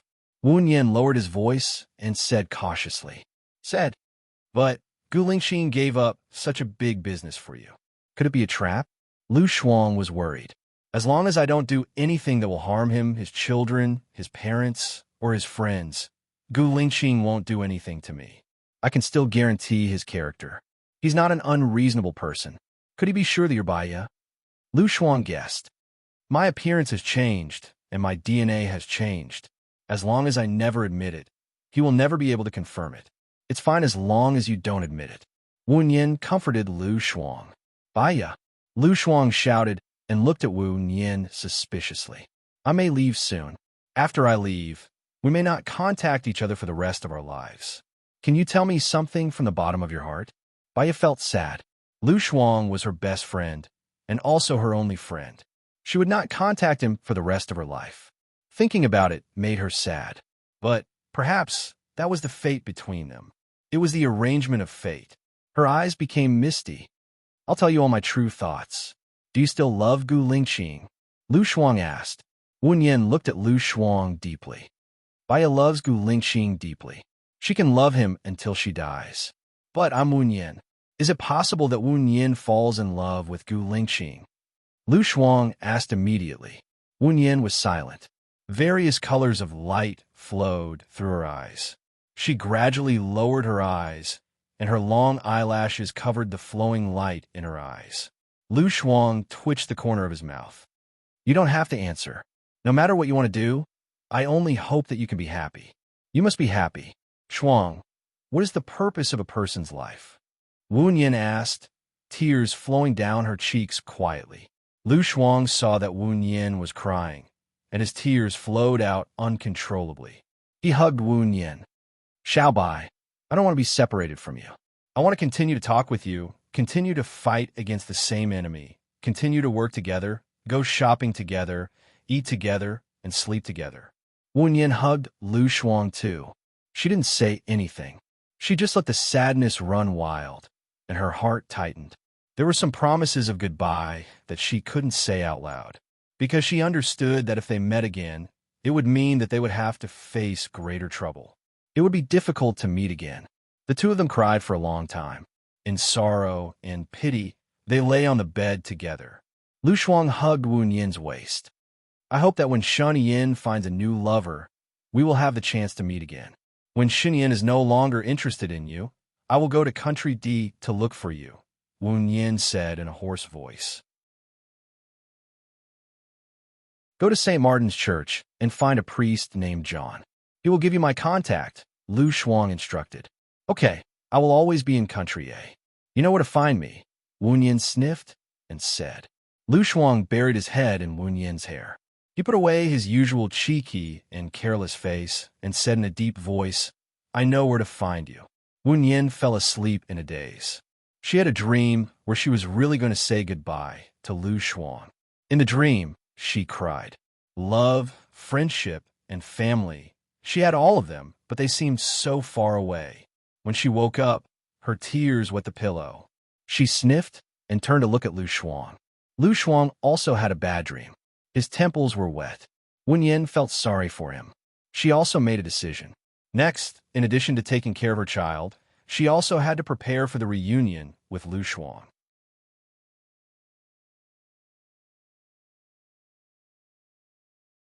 Chapter 364. Wen Yin got up quietly. There was no separate bathroom in the study, so she needed to wash up. She opened the door. She didn't know when Gu Lingqing had been standing at the door, looking deeply at her. Wen Yin was shocked. Gu Lingqing handed her 2 sets of disposable toothpaste and toothbrushes. Wen Yin looked at the toiletries in his hands and had a strange feeling in her heart. These things should be given to her by Stephen's people. Did you bring them? Gu Lingqing was a little impatient when she didn't take them. Wen Yin listened to his deep voice, which was like the end of a cello, like the sound of nature in a peaceful environment. She took it and said respectfully, "Thank you, Mr. Gu. Since I hired you, you are my family now. You don't have to be so polite." After saying that, Gu Lingqing turned around and was as cold, strong, and tough as usual. Family? Wen Yin looked at his tall back. It was good to be a family in this way. She calmed herself down and went to the bathroom to brush her teeth and wash up. When she came out, she saw that Lu Shuang had also woken up. Because of the miserable crying last night, her eyes were still red and swollen, as she looked confused. Wen Yin looked at her, slightly raised the corner of his mouth, and handed her the disposable toothpaste and toothbrush. "Look at your messy hair. It looks like a bird's nest. My hair is a little hard, so it's very angry, right? Ha ha." Lu Shuang laughed happily, as if he had forgotten the melancholy of last night. "If you were a boy, you would definitely be a general in ancient times," Wen Yin said jokingly. Lu Shuang put his arm around Wen Yin's shoulder. "Then you are my wife, and I will only marry you." "Ha ha, good." Wen Yin also smiled brightly, but hidden behind the smile was her sadness and helplessness. Lu Shuang went to the washroom to wash up and tousle her messy hair. Wen Yin went downstairs first. Xiaohe was just coming out with breakfast when he saw Wen Yin. "Stephen has already sent the motorboat out. The ship will be back in the afternoon at the latest." Wen Yin nodded. "Thank you. Let's eat breakfast first. Stephen asked me to show you around the island." Xiaohe put the bowl on the table. "Thank you, Stephen," said Wen Yin politely. He has always been a man with a heart. Wen Yin and Lu Shuang had breakfast together. Lu Shuang looked around and said, "This is strange. There are only the 2 of us here. Where are the others? They should be busy with other things. Some of them might not have woken up yet," Wen Yin explained. Lu Shuang looked at the stairs and smiled. "Your boyfriend is here. He is handsome and pleasing to the eye." Before Wen Yin turned around, Alan leaned over and kissed her on the cheek. "Morning, darling." Wen Yin was not used to his enthusiasm, but then she thought that he was British and kissing on the cheek was their greeting, so it was nothing. However, she was not used to the smell of perfume on men. She smiled awkwardly and replied, "Morning." Alan sat down next to her and looked in her eyes. "You didn't sleep well last night." "That's normal," said Wen Yin with a smile. "When we go back today, I will take you to a place," said Alan with a deep voice. He lowered his head and ate elegantly.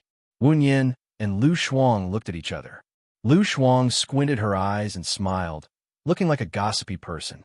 Wen Yin sighed in her heart. She had dug a hole for herself. She had to fill it up even with tears. Besides, she still needed this boyfriend. "Do you need me to talk to Stephen?" Alan asked Wen Yin after the meal. Wen Yin shook his head. "Mr. Stephen's family is in trouble. If you put yourself in his shoes, it would be too immature of you to talk to him now. Later, Lu Shuang will contact Mr. Stephen again." "You?" Wen Yin paused. "When are you going back to the UK?" Alan smiled, and his voice became very gentle. He looked at Wen Yin with keen eyes. "Are you going back with me?" "I want to go back to my country and do what I should do," said Wen Yin directly.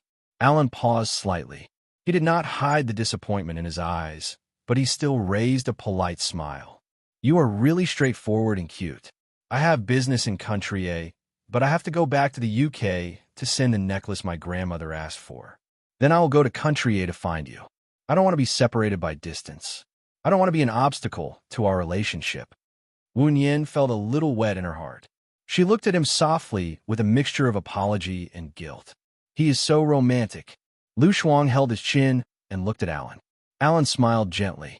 I'm just doing what a boyfriend should do. It is not romantic. A boyfriend who makes his girlfriend sacrifice herself is not a good man. Shall Bai marry him? Lu Shuang urged. Shall Bai? Alan looked at Lu Shuang in surprise and then looked at Wu Yin. Lu Shuang realized that he had said it wrong. He put down his hand that was supporting his chin and sat up straight. He thought for a while and explained, Shao Bai means that you are very straightforward. It means that you are very sincere and frank. Oh, Alan understood. His smile became brighter and brighter. He showed his white teeth and said to Wu Yin, I am indeed worthy of marrying. Shao Bai, right? Wu Yin burst into laughter. Looking at his sincere look and Shao Bai, it was particularly funny. She giggled. You are indeed very fair. Ha ha. You are indeed very fair. You are so cute. Ha ha. Lu Shuang also laughed.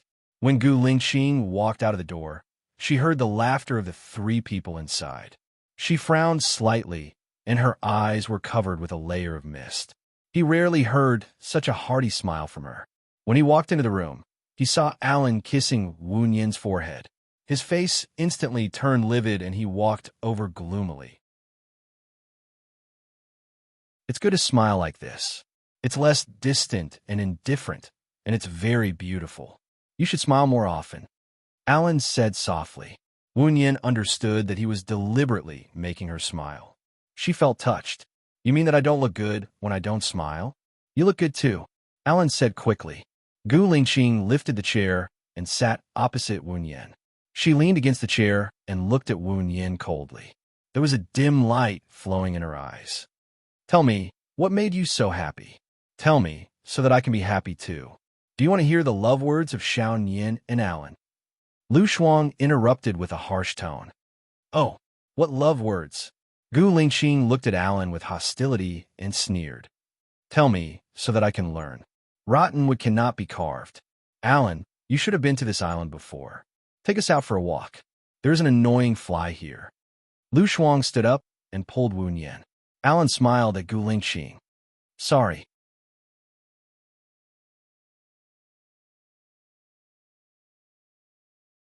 Chapter 365. He looked at her deeply and used a commanding tone, not giving her any room to refuse, as if he had something important to announce. Wu Yin hesitated. After all, he was the one who gave Stephen to Lu Shuang. They would see each other often in the future. He was her boss, so there was no need for her to fight with him. Mr. Gu, what's the matter? Wu Yin asked in a good mood. Yes. Gu Lingqing answered in a low voice and looked at her deeply. It's not convenient to talk here. Come with me. He got up, put his hands in his pockets, and walked straight out of the door. What a bad temper. Xiaoyan, don't go, Lu Shuang said unhappily, holding Wu Yin's hand. I'll go and see what's going on. I'll be back in 10 minutes at most. Wait for me, Wu Yin replied to Lu Shuang and looked at Alan. Can you wait for me for 10 minutes?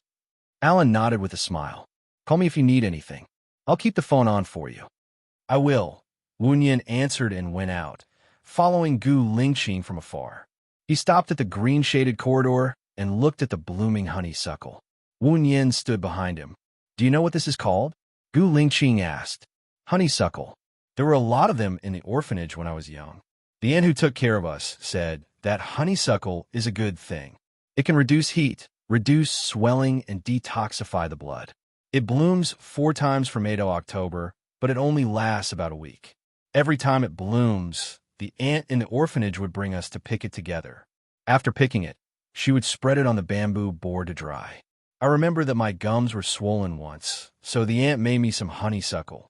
I drank it for a day, and the swelling went down. The effect was very good. Wu Yin picked up a honeysuckle and played with it in her hand.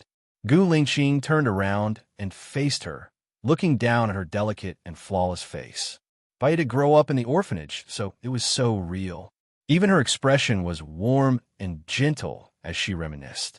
It was obvious that Bai didn't do the plastic surgery to look good. Maybe it was just to prevent him from recognizing her. But why? Gu Lingqing's heart tightened, but he quickly adjusted it. Alan is an Englishman. You'll have to go back to a country with me eventually. I've said that you need to stay at home at night and can only rest for 4 days a month. Will that hinder your relationship? I will make reasonable arrangements. Alan has business in Country A. He will come to Country A after returning to China and giving the necklace to his grandmother, Wu Yan explained. It sounds like you two are very familiar with each other. You said in the interview that you broke up with your boyfriend. You and Alan didn't just know each other for a few days, did you? Gu Lingqing guessed. Wu Yan smiled. Just as Alan said, some people are just strangers when they meet after knowing each other for 10 years. Some people can be respectful to each other for the rest of their lives after knowing each other for a few days. Fate doesn't matter how long you know each other. It's about the right time, the right place, and the right occasion. The right person, the right time, the right place, the right occasion, and the right person seem to be very difficult. Gu Lingqing said meaningfully. Wu Yan nodded and looked down. She and Gu Lingqing couldn't be the right person if they didn't meet at the right time, the right place, and the right occasion. Gu Lingqing saw her looking down and put a honeysuckle in Wu Yan's hair. Wu Yan's heart skipped a beat. She felt that his posture was too frivolous, so she quickly took it down and looked at him unhappily. However, he continued to observe her with a serious expression, as if he had not done what he had just done. Mr. Gu, if there's nothing else, I'll go back first. My friend and boyfriend are waiting for me. Wu Yan threw the 2 honeysuckle flowers on the ground and clapped her hands. Wait, I still have something important to say, Gu Lingqing said in a low voice. Wu Yan took a big step back, lowered her head, and listened respectfully. My family conditions are quite special. I take care of 2 children alone. I often have to go on business trips, socialize, accompany clients, attend meetings, and work overtime. You are the only one at home to take care of the children. What if it conflicts with your date? Gu Lingqing asked. Don't worry, Mr. Gu. I'll arrange the time reasonably. How reasonably? Gu Lingqing asked. Alan's time is free. I can ask him to match my schedule. I still have time after I send the children to school. Wu Yan explained. Gu Lingqing's face darkened a little. He said in a strange tone, You're thinking quite well. I'm a single man. Does your boyfriend agree for you to live at my place? Alan is a magnanimous person. He won't use the heart of a villain to guess others, nor will he use jealousy to drive a wedge between others. He will respect my work. Wu Yan defended Alan. Don't forget that my condition is that you need to take care of my children before my wife comes back. I'll sign a contract with you about this. Alan is a British noble. Even if he agrees with your way of living, his family won't allow it. Are you sure you want to come to my place? This work? Miss Wu is a smart person, Gu Lingqing said in a deep voice, scrutinizing her expression. Wu Yan raised her head and looked at Gu Lingqing. For Mr. Gu, what you need to consider is whether you want to use me or not. I'll solve the other things myself. It has nothing to do with others. Your future is also something I need to consider. I don't want my child to have feelings for you. I don't want you to leave just because you want to get married. That would also hurt my child. What do you think? Gu Lingqing said in a deep voice. Wu Yan's beautiful eyes were covered with a layer of mist. Why did she feel that Gu Lingqing was forcing her to break up with Alan? Don't worry. Since I've agreed to your condition, I'll naturally fulfill it. At the same time, I hope that Mr. Gu understands that the contract is two-way. Before you get married again, you can't fire me casually. Mr. Gu can also do that, right? Wu Yan countered. Of course. After the contract is signed, what happened now will not happen again. When will you sign the contract with me? Gu Lingqing asked. A week later, after returning to Country A, I'll contact Mr. Gu. Gu Lingqing nodded. Then I'll be busy. Wu Yan quickly turned around and walked quickly to the other end of the green path. Gu Lingqing stared at her back until she disappeared. He bent down and picked up the honeysuckle that Wu Yan had thrown away. Honeysuckle, also known as Bingdi lotus, was hermaphrodite and would never separate.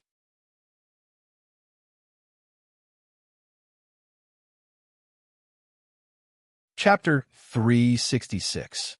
The ship arrived at 11:50 a.m., bringing with it a signal transmitter, a new generator, flowers, a priest, and the police. The police were making statements in the study, and they had Kathy under control. Alan came out of the study, feeling a little down. Wu Yin walked up to him. "Are you okay?" "Xiao Yin, Stephen is my friend. I can't leave for the time being. Are you willing to come down with me?" Alan said in a euphemistic tone. Wu Yin nodded. Stephen was likely to be Lu Shuang's business partner. It wasn't appropriate for Lu Shuang to leave at this time. If Lu Shuang didn't leave, she naturally wouldn't leave either. Alan smiled and held Wu Yin's hand. "You must be hungry. Let's go eat something first. We might be busy in the afternoon." "Okay." Wu Yin turned around. Gu Lingqing was standing behind her, only a few centimeters away. She almost bumped into him. She was shocked and moved back. "Why are you feeling guilty?" Gu Lingqing said in a low voice. "You are standing behind someone without saying a word. Anyone would be scared. What do you mean by feeling guilty?" Wu Yin retorted and rolled her eyes at him. Gu Lingqing sneered and didn't reply, as if he didn't care about her at all. His attitude confirmed that she had a guilty conscience. Wu Yin felt like she was suffering in silence. She rolled her eyes at him again. Gu Lingqing didn't look at her. He frowned at Alan. "I will stay here tonight. I told Stephen that you and I will keep watch with him." "Alan, Wu Yin, I just came to tell you about this. I'm hungry. Let's go eat." Gu Lingqing said and turned to leave. Wu Yin and Alan looked at each other. Both of them had strange expressions. Alan smiled and said meaningfully, "He's a very interesting person." "Very interesting person?" Wu Yin laughed in his heart. Alan had really misjudged him. He was obviously a very domineering person. "I had a lot of breakfast. I'm actually not that hungry now. I want to go to the beach to catch crabs. Can you accompany me?" Wu Yin said softly. Alan's smile became even brighter. "With a bucket, we should be able to catch a lot of crabs and sea urchins." Wu Yin recalled the time when he and Gu Lingqing lived alone on the island. The setting sun, the evening breeze, the beach, the bonfire, the crabs, the fish, and the wild boar meat with bamboo shoots, especially the wild boar meat with bamboo shoots. The thick juice, the tender ribs, and the delicious bamboo shoots mixed together made it extremely delicious. Until now, in her memory, she had never eaten such good food. Thinking of the beauty of that time, the corners of Wu Yin's mouth also rose, adding a layer of feminine gentleness and gentleness. "Let's go and catch crabs. I'll go and call Lu Shuang." Looking at her smile, Alan's heart skipped a beat, and he held Wu Yin's hand. Wu Yin thought that Alan had something to say to her, so she looked at Alan.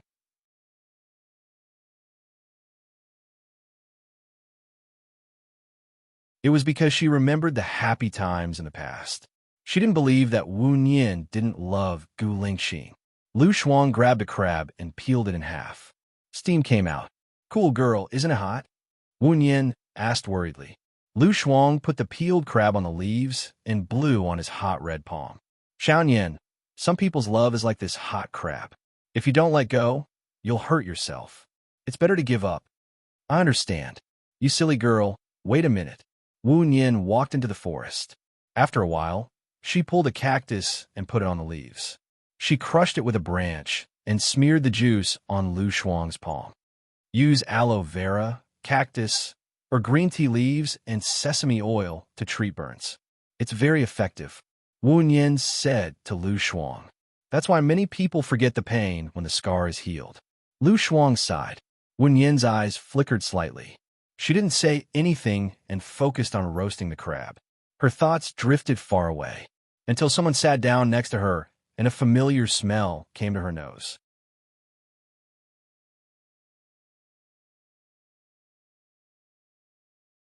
Chapter 367. I really miss these days. Gu Lingqing took a crab, peeled it, and blew on it to warm it up. Wu Yin didn't expect him to come suddenly, and he even picked up the crab she roasted so naturally. Her heart was beating so fast that she couldn't control it. She licked her dry lips. She responded but didn't know what to say. She knew what he meant by that, But people who didn't know him and didn't know that he lived on a deserted island shouldn't be able to understand. She wanted to think like someone who didn't know about his past, but because she was too nervous, her brain seemed to be tied up in a knot, and she couldn't say anything. Gu Lingqing looked at her. She felt his gaze and lowered her head even more, flipping the crab to hide her panic. Gu Lingqing chuckled. Do you know how to treat distilled water? I've learned it in textbooks before. You've never tried it yourself? I've done it in the lab. Wu Yin explained guiltily. She could feel Gu Lingqing's gaze on her face. She was silent, and so was he. But his breath fell on her face, making her feel flustered. This feeling made her feel very uneasy. She looked at him and met his dark eyes. Does Mr. Gu like to look at other people's girlfriends like that? I'm just curious. What are you thinking about? The crab is almost burnt, and you still haven't taken out, Gu Lingqing said calmly. Wu Yin's face turned red, and she took out the blackened crabs. 2 of them were blackened, and the other 3 were still fine. She used a branch to pick up another crab and put it on a rock. Because it was too close to the fire, she subconsciously retracted her hand. You're so stupid. Let me do it. You sit here and eat the roasted crab, Gu Lingqing said, and took the branch from Wu Yin's hand. She didn't know if it was intentional or not, but he held her hand. Wu Yin felt that the temperature of his palm was hotter than fire. He withdrew his hand defensively. Where's Lu Shuang? Did you see him? She must have gone back to the car to get water and a parasol. The one running over there should be her, Gu Lingqing said while looking to the right. Wu Yin followed his gaze and looked to the right. Sure enough, he saw Lu Shuang running over with a plastic bag. Lu Shuang didn't like Gu Lingqing and had been trying to persuade her to give up on Gu Lingqing. She knew that. This time, when Lu Shuang saw Gu Lingqing, he must be very anxious. She didn't want to deepen the conflict between Gu Lingqing and Lu Shuang. Didn't you say you were going to spend the night with him? Mr. Gu should rest more. I'll go back after I roast these crabs for you, Gu Lingqing said unhurriedly. I've roasted 12 crabs here. Together with the 5 you roasted, it's enough. It'll be a waste if I don't finish them. I'm not roasting them anymore. Wu Yin wanted to ask her to leave. Gu Lingqing looked at her and was slightly displeased. Are you chasing me away? Wu Yin smiled awkwardly. This beach isn't mine. I don't have a right to chase people away. I don't know about the past between Mr. Gu and Baiya, but I know that my friend doesn't like you. Now that my friend is here, it's better to avoid trouble, right? Mr. Gu. Gu Lingqing looked at her deeply. I also want to know the reason why she doesn't like me. It's better to say it in public than to speculate in private. What do you think? She didn't steal your friend. Wu Yin smiled helplessly. Before Gu Lingqing could answer, Lu Shuang ran over and threw a plastic bag with water and an umbrella at Gu Lingqing's feet. He put his hands on his waist and asked, Gu Lingqing, why are you here? Don't pester my friend.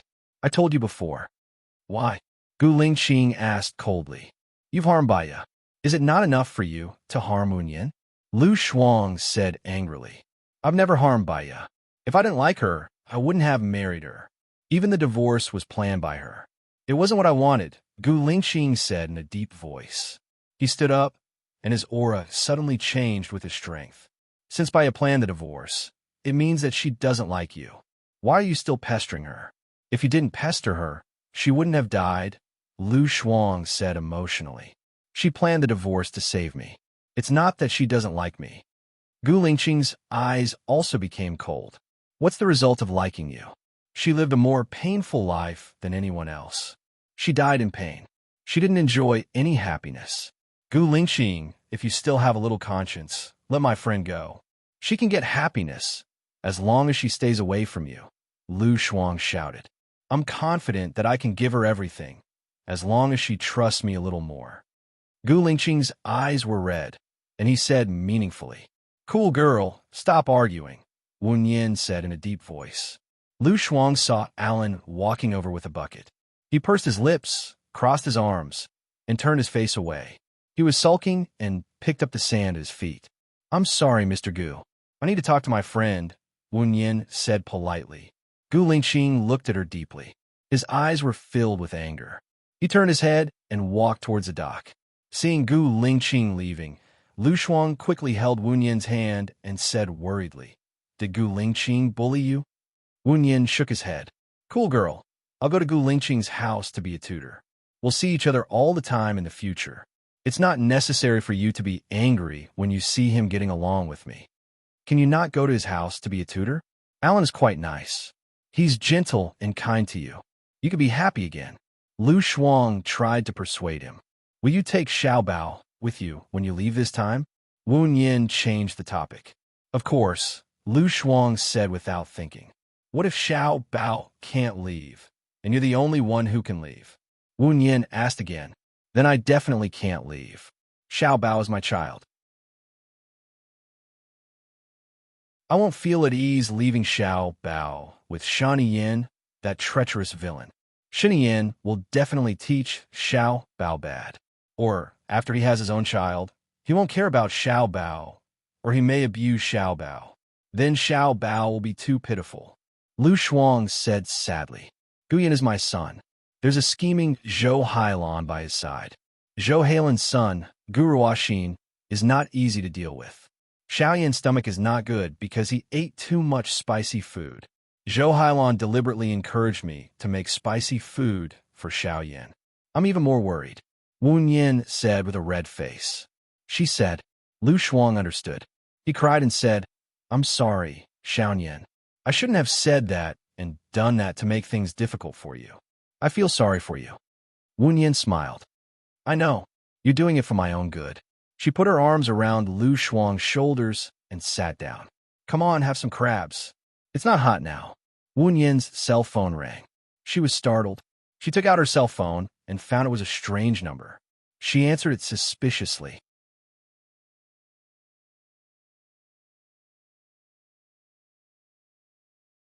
Chapter 368.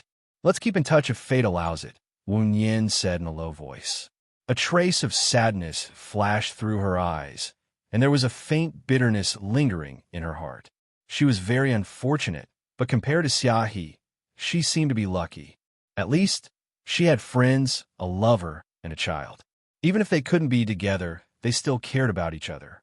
Xiaohe was charged with betrayal when he was very young. He couldn't go back to his home, and he couldn't have normal relationships with people. He had to flee with grievances. Therefore, one should never complain about one's situation. One should adapt, change, and work harder to live. Because in a corner of the world, there would always be someone who was worse off than one, but was still working hard to live. "Xiao Yin, Xiao Yin." Lu Shuang shouted a few times and pushed Wu Yin. Wu Yin came back to herself. "What are you thinking about?" "You are all meditating," Lu Shuang asked. "Su Jiran is here too," Wu Yin said simply. B*TCH. Lu Shuang was full of righteous indignation. "Hurry up and show your love to Alan, so that Su Jiran will give up his evil heart." Wu Yin didn't say anything. She took out the 5 crabs that Gu Lingqing roasted and put them on the leaves on her side. Alan also walked to the fire, put down the bucket, and sniffed. "It smells so good. My appetite is aroused." Lu Shuang's crabs were roasted first, so they are not so hot. "You can eat them now," Wu Yin reminded. Alan sat opposite Wu Yin, grabbed a crab, and peeled the shell. Lu Shuang looked into the bucket and looked at Alan in surprise. "How did you find so many sea urchins?" "There are a lot of them, but I caught all of them. I caught their grandpa, grandma, grandpa, grandma, and other children," Alan said jokingly. Wu Yin giggled. "Then, should they thank you for reuniting their family? Death is heavier than Mount Tai, but lighter than a goose feather.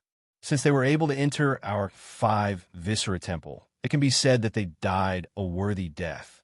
It's worth the emulation of the other sea urchins," Alan said with a smile.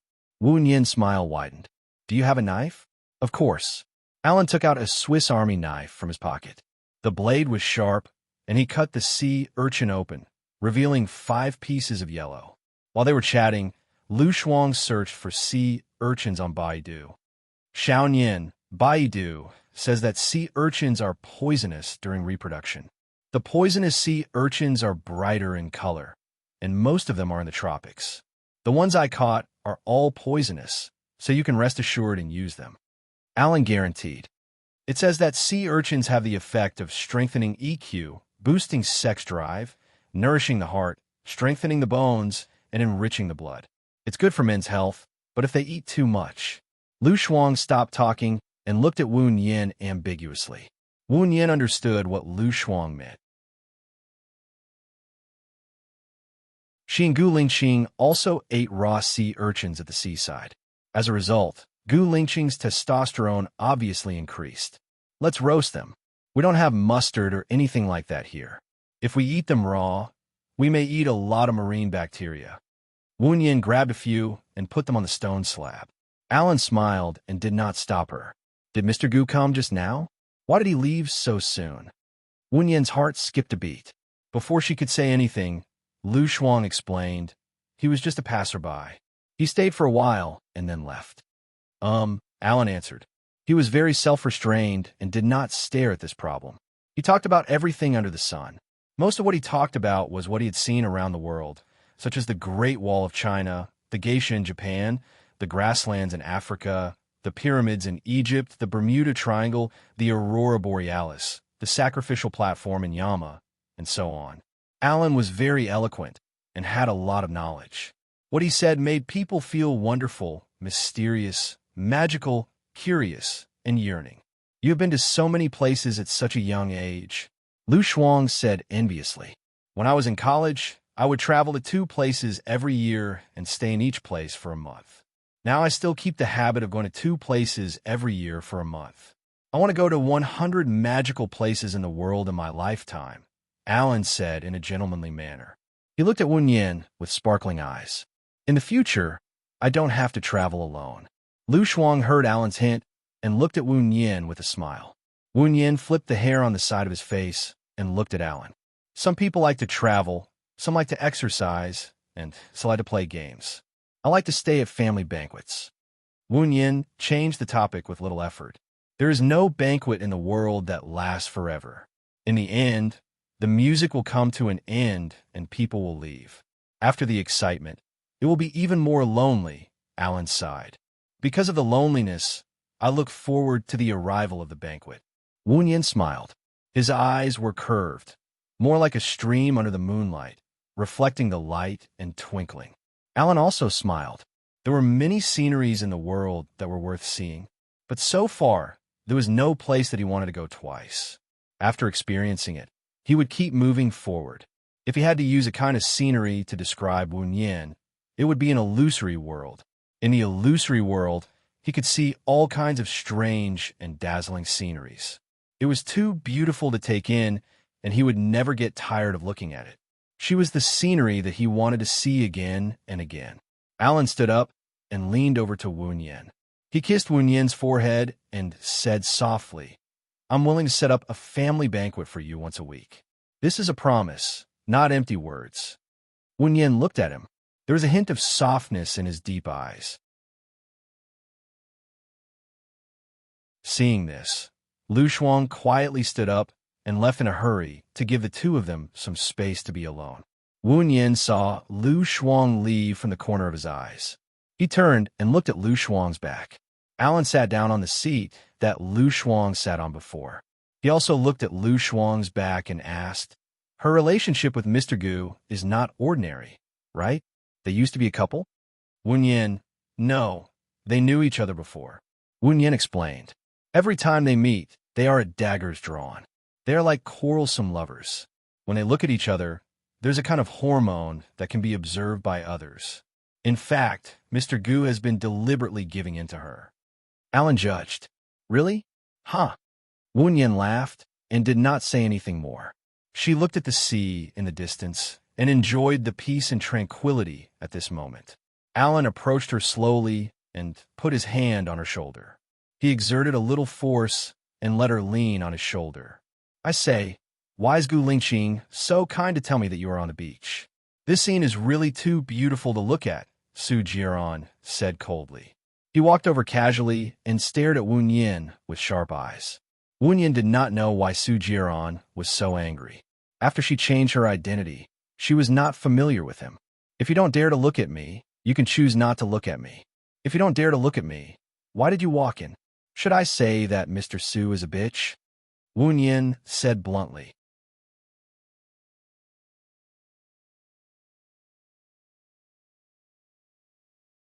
Chapter 369. Wu Yin's heart skipped a beat. On the surface, she still looked at Su Jiran calmly. She couldn't panic. It was impossible for Su Jiran to know that she was Bai Ye. All of her surgeries were done in Shun Yin's secret base. Su Jiran couldn't find her at all. Mr. Su, you must have mistaken me for someone else.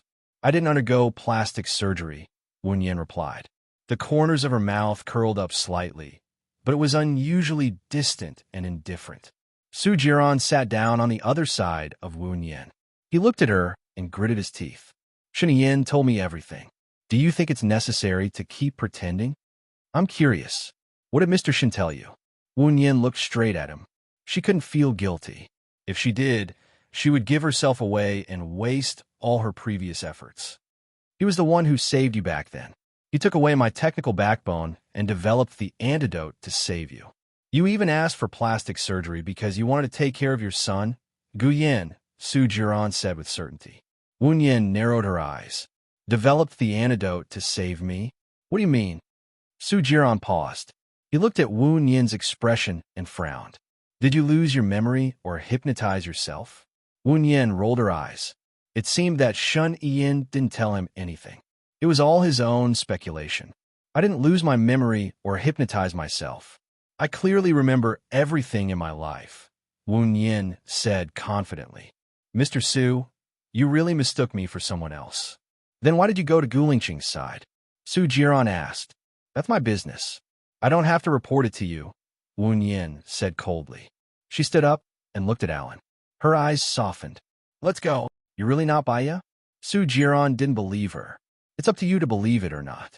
Wu Yin took the initiative to hold Alan's arm. Can you swear?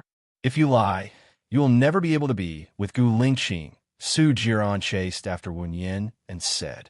Wu Yin raised his hand in frustration and placed it on the side of his face. I swear I'm not Bai Ye. If I lie, I'll never be able to be with Gu Lingqing. Wu Yin put down his hand. Is this okay?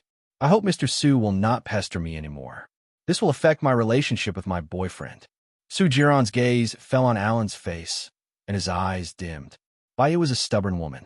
When she loved Gu Lingqing, there was no other man in her eyes. She would not swear against her conscience. She was not good at lying. Perhaps she really wasn't Bai Ye, and his probing was completely useless. Su Jiran sat alone on the beach with a heavy heart. Bai Ye, where are you? When he found her, he only wanted to make it up to her and not hurt her anymore. Wu Yin and Alan returned to the car, where Lu Shuang was waiting for them. Wu Yin realized that Alan had a really high EQ. Even if he cared about some things, he would not ask if it would burden others or make them unhappy. It was easy to get along with people like him, but he was not stupid. Not asking didn't mean that he didn't know. He had a sharp insight and a wise brain. Everything would sink into his brain until his brain decided that it was time to end. He would end it without hesitation, ignoring the other party's persuasion to stay. And it was easy for a woman to fall in love with someone like him. Because of his good upbringing, tolerance, and gentleness, it was not easy for a girl to find a boyfriend after a breakup. Because the starting point was too high, it was difficult for a man to achieve it with him as the standard. Lu Shuang sat in the back seat. He looked at Alan's expression. He was always smiling. He then looked at Wu Yin's expression. She was also very calm. The more I look at you, the more compatible you two are. Lu Shuang sighed. Wu Yin didn't say anything. He looked out the window. The sunlight was just right. It passed through the gaps between the leaves, forming mottled spots of light that moved with the wind. Soon, they arrived at the entrance of Stephen's villa. Wu Yin saw some people rolling a wooden boat. What are they doing? Lu Shuang asked, confused. I think they are preparing for a sea burial, Alan explained. They stepped into the room together. Lu Sha and Olga were lying on the table quietly, as if they were sleeping peacefully. Flowers were placed around them, and sad music was playing. Stephen looked at his children calmly. Wu Yin walked up and stood beside Stephen. For Christians, there is no death, only eternal happiness. For Buddhists, death is in this world. After atoning for one's sins, one can attain Tao, become an immortal, or enter the cycle of reincarnation. Stephen looked at Wu Yin and said, "They were still alive and kicking yesterday, but today they are lying here motionless. After tomorrow, we will never see them again. We always hurt the people closest to us, because we can only hurt those who truly care about us. Why do we have to destroy ourselves, give up, and be sad and miserable to hurt those who love us?" Wu Yin said in a deep voice and looked at Stephen. Stephen looked at Wu Yin with reddened eyes. Wu Yin smiled. "You should try your best to be happy. Don't let your children worry. Maybe you should find a wife and have a child. Make your life busy and meaningful. When you die, you can recall the past and remember what happened every day. My daughters don't want me. Why would they worry about me?" Stephen said sadly. "They don't want you anymore. Why should you feel sad for those who don't want you? Taking care of your health is the most important thing. You still have to keep watch tonight. I think you should rest for a while now," Wen Yin suggested. Stephen nodded. "I'm really tired. By the way, I have placed the painting you saw on the ship. When you leave tomorrow, my butler will give it to you." "Thank you, Mr. Stephen. I should be the one thanking you. You cleared my son's name and found the murderer of my daughters." Stephen yawned. "I'm tired. I'll take a nap. What night watch? They didn't want to see me when they were alive. They don't want to see me even more when they are dead." He walked away. Lu Shuang tilted his head and looked at Stephen's back. He is really a strange old man. His words are like rain and wind. Only he knows how sad he is. I'm a little sleepy too. I'll take a shower and then go to the study to sleep, Wu Yin said tiredly. "Okay, I'll accompany you," Lu Shuang said readily. Wu Yin nodded. "I need to borrow someone's room. Help me guard the door." Lu Shuang made an okay gesture. Wu Yin carried his clothes and knocked on Stephen's door. "Hello, can I borrow a room with a bathroom to take a shower?" Stephen pointed at the one near the stairs. "Thank you." Wu Yin and Lu Shuang went in.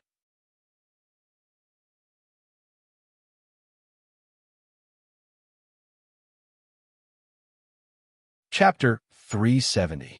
"What?" Gu Lingqing asked in a deep voice. "Just do what I tell you to do. I'll leave the room key on the doorknob.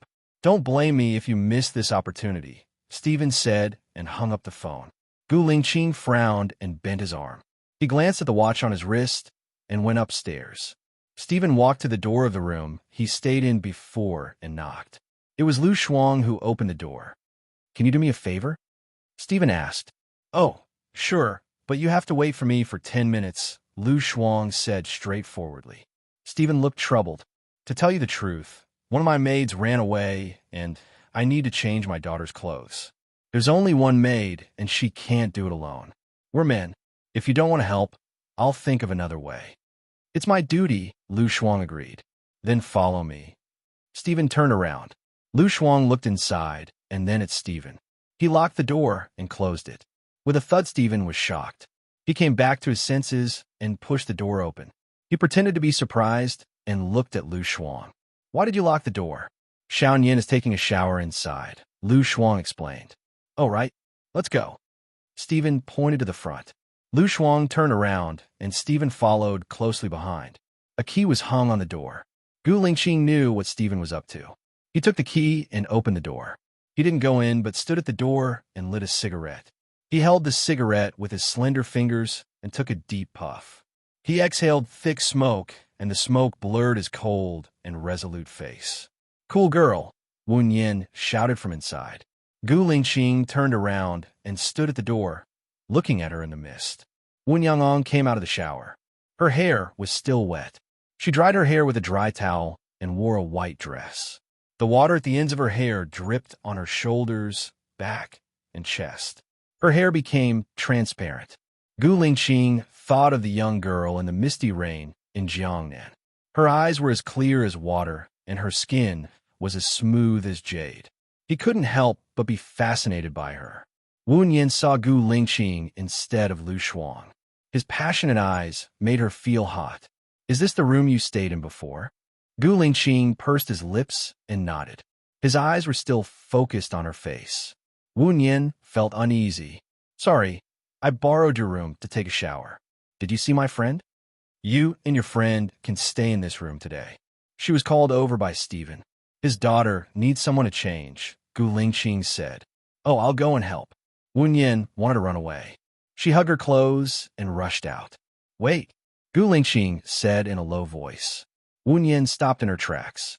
She took a deep breath and turned to look at him. He was holding a piece of her clothes in his hand. She had left in a hurry just now and didn't even know she had dropped it. Wu Yin reached for her clothes awkwardly. Gu Lingqing retracted his hand. Wu Yin didn't get it. She paused in disbelief. Her almond-shaped eyes widened as she looked at him. Gu Lingqing placed the clothes in her hand and said meaningfully, You're always forgetting things. It's okay if you lost your clothes. You just have to buy more. Don't lose anything important. I didn't, Wu Yin retorted. She thought for a moment and added, I just don't think it's good if my boyfriend sees it. Gu Lingqing's eyes darkened. What are you thinking? You don't think it's good if your boyfriend sees it. Wu Yin, she didn't want to talk to him anymore. Gu Lingqing was usually a man of few words. But when he spoke, it was hard to resist. She wasn't his match every single time. What I think isn't important. What's important is what others will think. Wu Yin said. She didn't give him a chance to speak and ran away. Gu Lingqing looked at her back view and his gaze deepened. Wu Yin went downstairs. Stephen was shocked to see her. I'm here to help. Where's Lu Shuang? Wu Yin asked. Stephen pointed to the room downstairs. Wu Yin went in to help. When Stephen saw Gu Lingqing, he ran over immediately. Are you stupid? I created an opportunity for you. Why did you let him out so quickly? You should pretend to be locked inside so that you can continue to be alone. That's a little low, Gu Lingqing replied coolly. Stephen looked like he suddenly realized something. Now I know why you're still single. How can you get a woman if you don't have some tricks up your sleeve? Who said I'm single? Gu Lingqing looked at Stephen from the corner of his eye. His gaze was calm but serious. He didn't seem to be joking. Stephen was shocked. Are you trying to cheat on me? That's not good. I won't help you chase Miss Wu anymore. There aren't two boats. It's just that my boat has lost its direction. I don't know which way is back. I'll solve my own problem. Thanks, Gu Lingqing said in a low voice. He walked past Stephen. Stephen was stunned. He knew that there was a woman in Gu Lingqing's heart. Because of this woman, he wasn't interested in any other women. He didn't even look at them. Those who didn't know him would say that he had high standards. Those who knew him would know that he was loyal. But why would the infatuated Gu Lingqing be interested in Wu Yin? Just where did it go wrong? After Stephen didn't call for his relatives or friends. Perhaps in his eyes, his daughter's deaths weren't honorable. They wouldn't be the laughing stock of the upper class if they didn't make a sound. The police took Kathy away. Her boyfriend left with the police. At night, she and Lu Shuang stayed in the room that Gu Lingqing used to stay in. When she walked past the living room, she saw Gu Lingqing, Alan, Stephen, and Su Jiran playing cards. The four of them were sitting at a table. Something didn't feel right. Su Jiran looked at her and smirked. Miss Wu, let's play a few cards. If you win, it's on you. If you lose, it's on me. Even if you agree, Mr. Gu and Mr. Stephen won't agree. Am I right, Alan? Wu Yin looked at Alan gently with a hint of playfulness. If they agree, I'm fine with it. Don't worry, I'll let you win on purpose, Alan said straightforwardly. Then let Miss Wu play for you for a while. What do you think? Stephen said to Alan. Alan looked at Wu Yin lovingly. Do you want to play? Come here. I don't know how to play. I'll definitely lose a lot of money. Wu Yin didn't want to go over. She felt that it was the center of storm. Your man can afford to lose. If you don't know how to play, I'll teach you. Alan stood up, held Wu Yin's hand, and pulled her over. Wu Yin.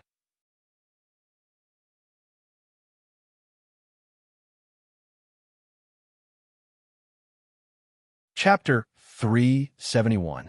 If she was going to die, wouldn't she admit that she was Baya?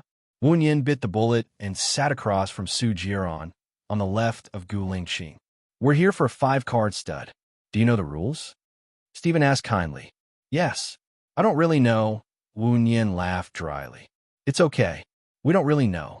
$10 for her hand. Every call, at least $10. There's no upper limit, Stephen said sneakily. Wunyan knew it wasn't a small game when he said no upper limit.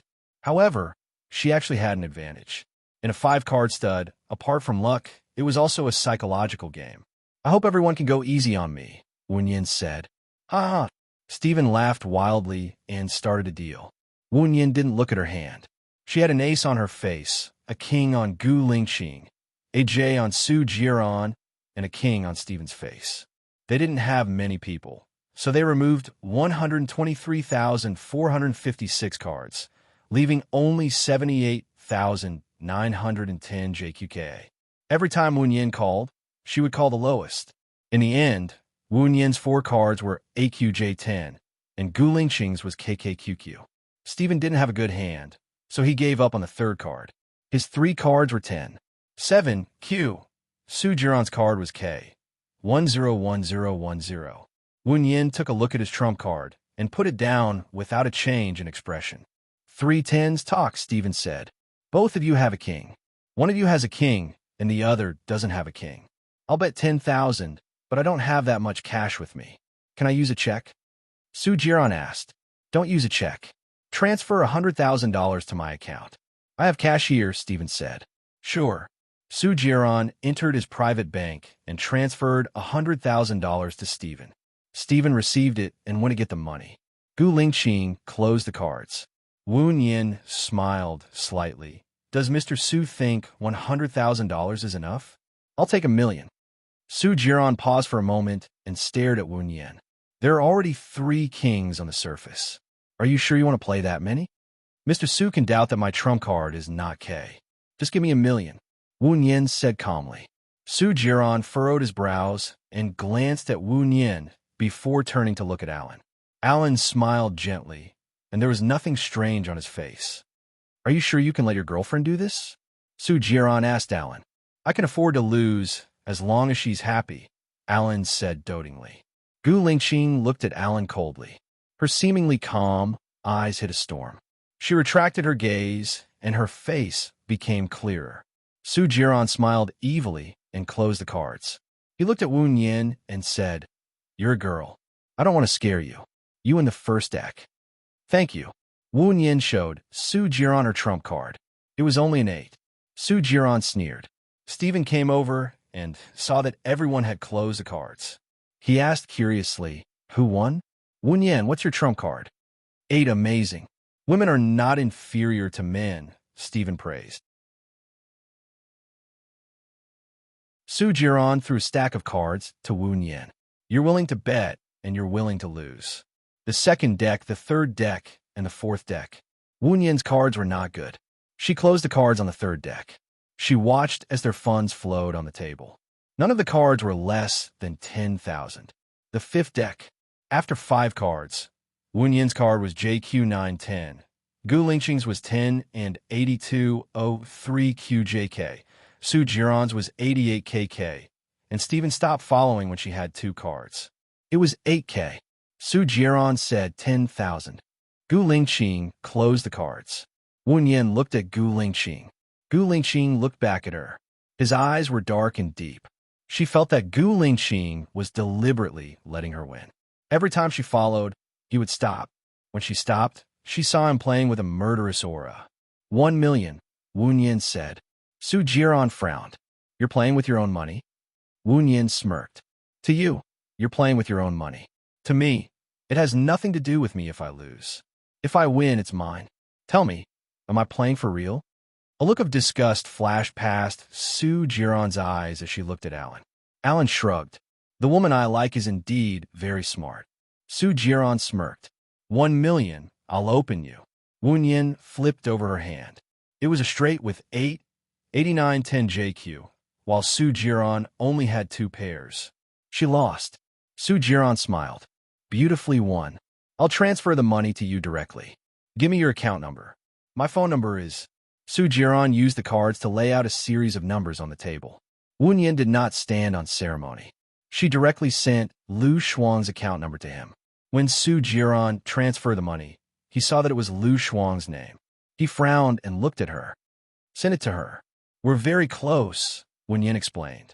Su Jiran pursed her lips, transferred the money, and showed the text to Wen Yin. Alan, I don't want to play anymore. I'm a little sleepy. Wen Yin turned her head and said to Alan. Alan kissed her forehead. Go and rest. Good night. Wen Yin kissed Alan's forehead too. Good night, darling. Su Jiran frowned even more. The more he interacted with Wen Yin, the more he realized that she was not Bai Ye. He looked at Gu Lingqing from head to toe. Gu Lingqing looked down. His expression did not change, even if Mount Tai collapsed in front of him. It was as if the surrounding environment had nothing to do with him. He was cold and indifferent. Su Jiran's heart gradually turned cold. He tried again and again. In the end, the answer was not what he wanted again and again. When Wen Yin returned to the room, Lu Shuang was looking at the text message on his phone in surprise. Xiaoyan, it's so strange. I suddenly have $1 million in my bank account. What should I do? Should I go to the bank and return it to the owner? That's the gift I won just now. You'll need a lot of money in the future when you go to Country D. You want it? I don't need it.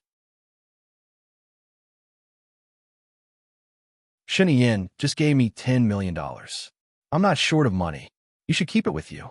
You can't be a doctor, let alone a psychologist. Your income is low, and you can't use the money you used before. The more Lu Shuang said, the more worried he became. I'll be a home tutor in Gu Lingqing's family in the future. I don't have any expenses. Forget it. Gu Lingqing is a very unpredictable person. Maybe you'll be fired again soon. I was going to leave you $2 million when I left. Wen Yin held Lu Shuang's hand and said with certainty, I won't be fired this time. I promise. There was a bang outside.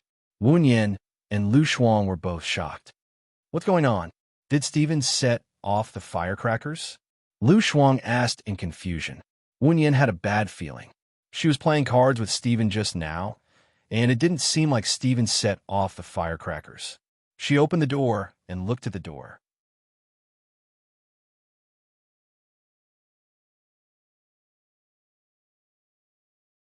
Chapter 372.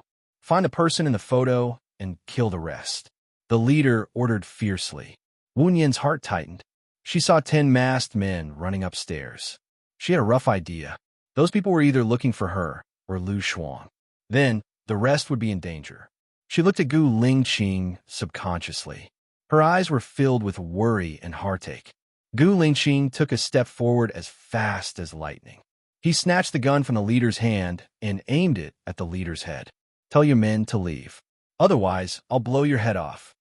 The leader of the group looked at Gu Lingqing maliciously and roared, Kill him. As soon as he gave the order, his men opened fire. Wen Yin locked the door. Xiaoyan, what happened outside? Lu Shuang asked worriedly. I don't have time to explain. Help me push the cabinet against the door. Wen Yin said anxiously and went to move the cabinet. Lu Shuang immediately went to help. Wen Yin rushed to the window and looked outside. It's not high here. It should be fine to jump down with a quilt. Cool girl, you jump first. Why? Lu Shuang didn't understand. Bang, bang, bang. The sound of knocking on the door was getting louder and louder. Jump, Wen Yin said anxiously. She took the quilt and wrapped it around Lu Shuang's body. Lu Shuang jumped out of the window. She quickly wrapped herself in the quilt and jumped down without hesitation.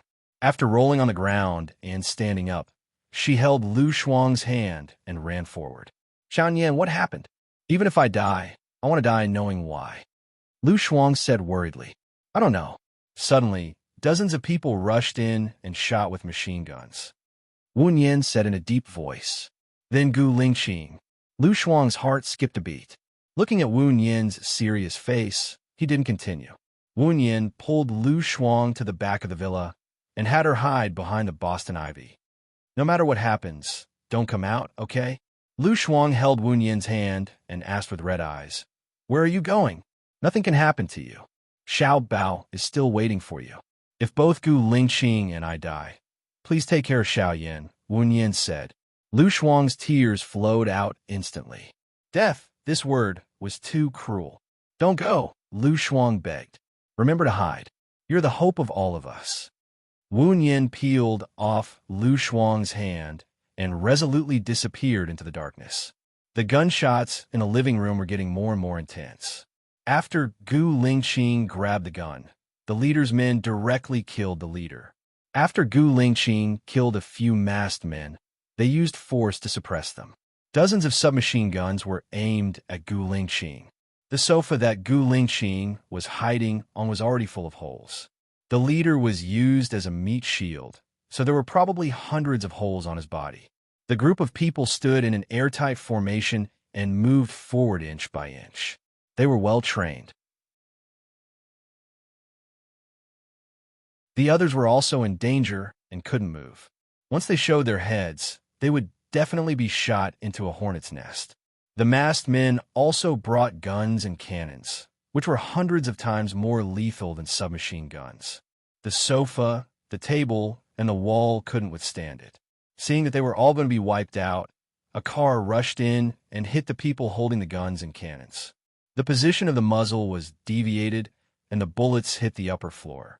The wall upstairs was penetrated, and the stones fell down. Wu Yin drove the car and continued to rush in. The masked men fled in all directions and were washed out of the formation. Gu Lingqing rolled back, got the gun, and bombarded the enemies. Wu Yin stepped back. A bullet came in from the side window, broke the window, and shot into Wu Yin's shoulder. She groaned, continued to step back, and rushed in again. Gu Lingqing saw the right time and fired again. In just 5 minutes, there were only 5 or 6 of the more than 20 masked men left, and they were running in all directions. When Wu Yin stepped back again, a masked man jumped in front of the car, aimed at her head, and shot. Wu Yin leaned on the steering wheel vigilantly. The bullet passed through the top of her head, and the window was broken. The masked man aimed at Wu Yin's head and fired the second shot. Seeing this, Gu Lingqing couldn't bear the danger and threw the gun at the masked man. The masked man's head was hit, and he fell to the ground. Gu Lingqing was worried about Wu Yin, and she was confused. She ran towards Wu Yin. The masked man on the ground didn't faint. He raised the gun and aimed it at Gu Lingqing's head. With a thud, Gu Lingqing turned around subconsciously. The masked man on the ground was killed. He looked in the direction of the bullet. Alan raised the gun and smiled at him. Gu Lingqing nodded sharply, rushed to the car, opened the door, and saw Wu Yin's right arm was dyed red with blood. He shouted in distress, "Wu Yin." Wu Yin heard Gu Lingqing's voice. He looked up, and his face was pale. He forced himself to pull himself together. "I'm fine. Squat down." Gu Lingqing used a commanding tone, picked up the masked man's gun on the ground, and rushed in. Bang! Bang! Bang! The people inside stood facing each other. Su Jiran killed a masked man. Gu Lingqing directly rushed in and killed 2 of them. Keep the last one alive. Su Jiran slowly moved the gun to Gu Lingqing. He squinted his eyes, and a cold light burst out. It was malicious and resentful and murderous. Alan saw something strange. He looked at Su Jiran in surprise. The position of the gun also changed, and it was aimed at Su Jiran's arm. He even turned on the infrared. Su Jiran saw a red dot on his hand, and he swept a sharp glance at Alan. There was a flash of displeasure in his eyes. Alan still smiled with great self-restraint. The masked man took the opportunity to aim at Gu Lingqing, who was exposed in the middle of the living room. Gu Lingqing was vigilant, and the gun was also aimed at the masked man. The masked man frowned. He knew he couldn't run away, so he pointed the gun at his temple and shot. He died on the spot. Gu Lingqing threw the gun away and went back to the car. He carried Wu Yin out and shouted nervously, "Where's Lu Shuang?" "The medical kit." Alan also ran to Wu Yin. "Xiaoyan, is the crisis over?" Wu Yin asked Alan weakly because he had lost a lot of blood. "The enemies have all been annihilated." "The crisis is over," Alan said with a distressed tone. "Lu Shuang is behind the ivy outside the villa. Take care of her. She has never encountered something like this before," Wu Yin said softly. "You seem to encounter it often. You're the only one who got hurt." Alan's words were self-blaming, but his tone was doting. Wu Yin smiled and said jokingly, "I did it on purpose. Otherwise, how could I make you care about me?" Wu Yin felt the force on her waist increase. She pursed her lips and looked at Gu Lingqing. He didn't look at her directly, as if he didn't do it on purpose. He walked into the room, put her on the bed, and looked down at her. You need to hurt yourself in exchange for his care. Do you really need this kind of care? I'm joking. Even if I wasn't hurt, he would still care about me, Wu Yin explained.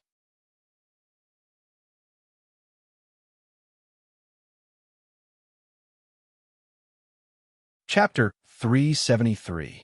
Wu Yin's heart skipped a beat, and her breathing became nervous. She explained, In fact, I didn't mean to get hurt. I didn't see anyone shooting at me. I'm not stupid.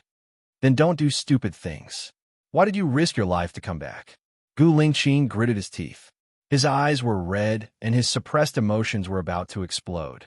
God knew how scared he was when he saw that it was her who rushed in. His mind went blank for a moment. Wu Yin lowered her eyes. Her long eyelashes covered the emotions in her eyes.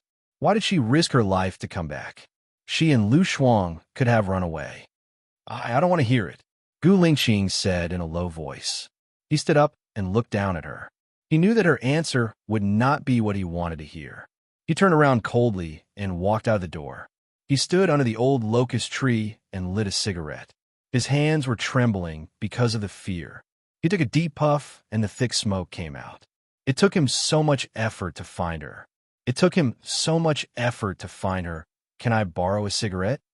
Stephen walked to Gu Lingqing's side without him noticing. Gu Lingqing gave Stephen a cigarette. Stephen lit it and took a puff. He looked at Gu Lingqing in the smoke. I haven't painted for 10 years. Do you know why? Gu Lingqing looked at Stephen. I don't have any inspiration. Or perhaps I don't need to express my emotions through painting. My emotions are worn away with time. Bingo, no one knows me better than you. You're absolutely right. Life is easy and plain. Even if I rack my brains, I can't draw anything that has life in it. Even if I do draw, I'll just tear it up and not draw at all. But now, I have the urge to draw again. Stephen sighed. Because of the accident? Gu Lingqing said in a low voice. It is one of the reasons. In the gunfight, just now, I felt like I was dead. I thought I was going to die when I came back to life. I saw that girl's determined eyes. She was not afraid of death, but she was afraid of other people dying. Stephen recalled. Gu Lingqing knew that the girl he was talking about was Wu Yin. Thinking of how Wu Yin was unafraid of death, he felt a dull pain in his heart. He turned his face away. Childish and ignorant. If it wasn't for her, we would all be dead. Don't be angry at her. Not many people have her courage. In other words, she and her friends could have escaped, but she came back to save us. Doesn't that mean that there are people among us who she thinks are more important than her? Stephen comforted. Gu Lingqing looked at Stephen deeply and saw Alan coming with Lu Shuang from the corner of his eyes. He asked solemnly, Is the first aid kit ready? Did you call the police? The ship is ready. Everything is ready. Let's go in and see her. Before Stephen could finish his words, he saw Gu Lingqing walk in. Lu Shuang ran to Wu Yin. When he saw the blood on Wu Yin's arm and clothes, tears rushed out of his eyes. He knelt on the ground in front of the bed and begged, Xiaoyan, don't die. Wu Yin was just resting with her eyes closed. When she opened her eyes, she said to Wu Yin, Don't be afraid. I won't die. It's not a fatal injury. It's just my arm. Just take out the bullet. I will recover in a week. Don't cry. Okay, I'll do it now. I remember there's anesthetic. Lu Shuang found the anesthetic from the first aid kit. My right arm is injured. Use the anesthetic method of brachial plexus block, Wu Yin reminded him. Lu Shuang nodded and injected the anesthetic. It took 1 minute to anesthetize the arm. Lu Shuang untied Wu Yin's sleeve and washed it with disinfectant while tears flowed down his face. Don't cry. It's useless to cry, Wu Yin said in a deep voice. He used his left hand to wipe Lu Shuang's tears. Lu Shuang sniffled. Just now, Su Jiran said that the photos found in those people's hands are mine. Those people are here to target me. If it weren't for me, you guys would be fine. All the karma didn't start with you, and it won't end with you. In the end, you are just an innocent person. These people are organized and disciplined. You can't provoke them. Do you understand? Wu Yin comforted him. Lu Shuang nodded and wiped his tears with a napkin.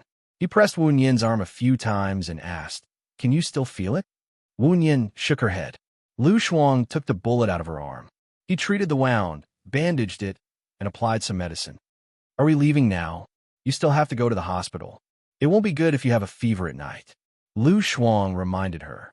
Master, is it convenient for you to go to the sea at night?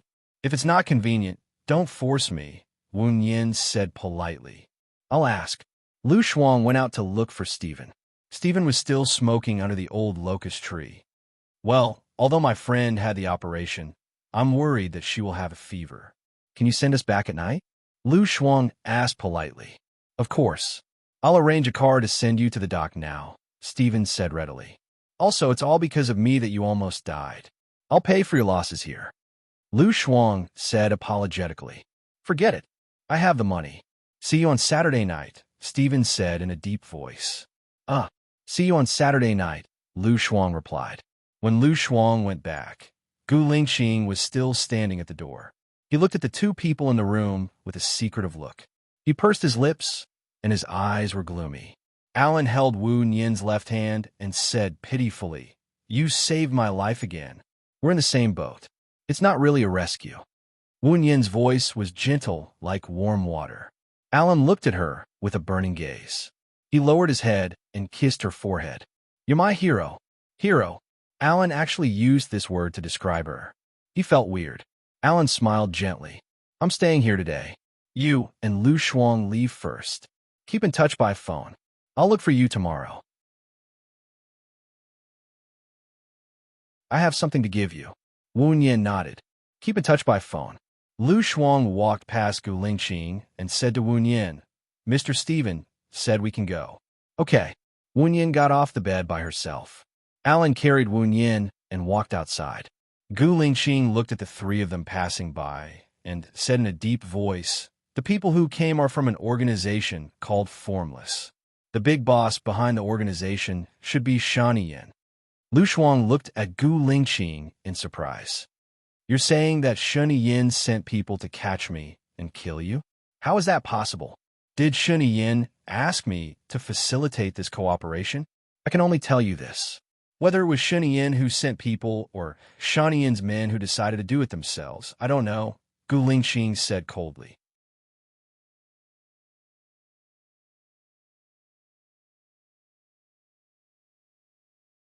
Chapter 374. As soon as the photo was sent, Shani Yin called. What's going on? Shani Yin asked sharply. What's going on? Shouldn't you know it better than me? Shani Yin, if you don't like me, you can ask me to get lost.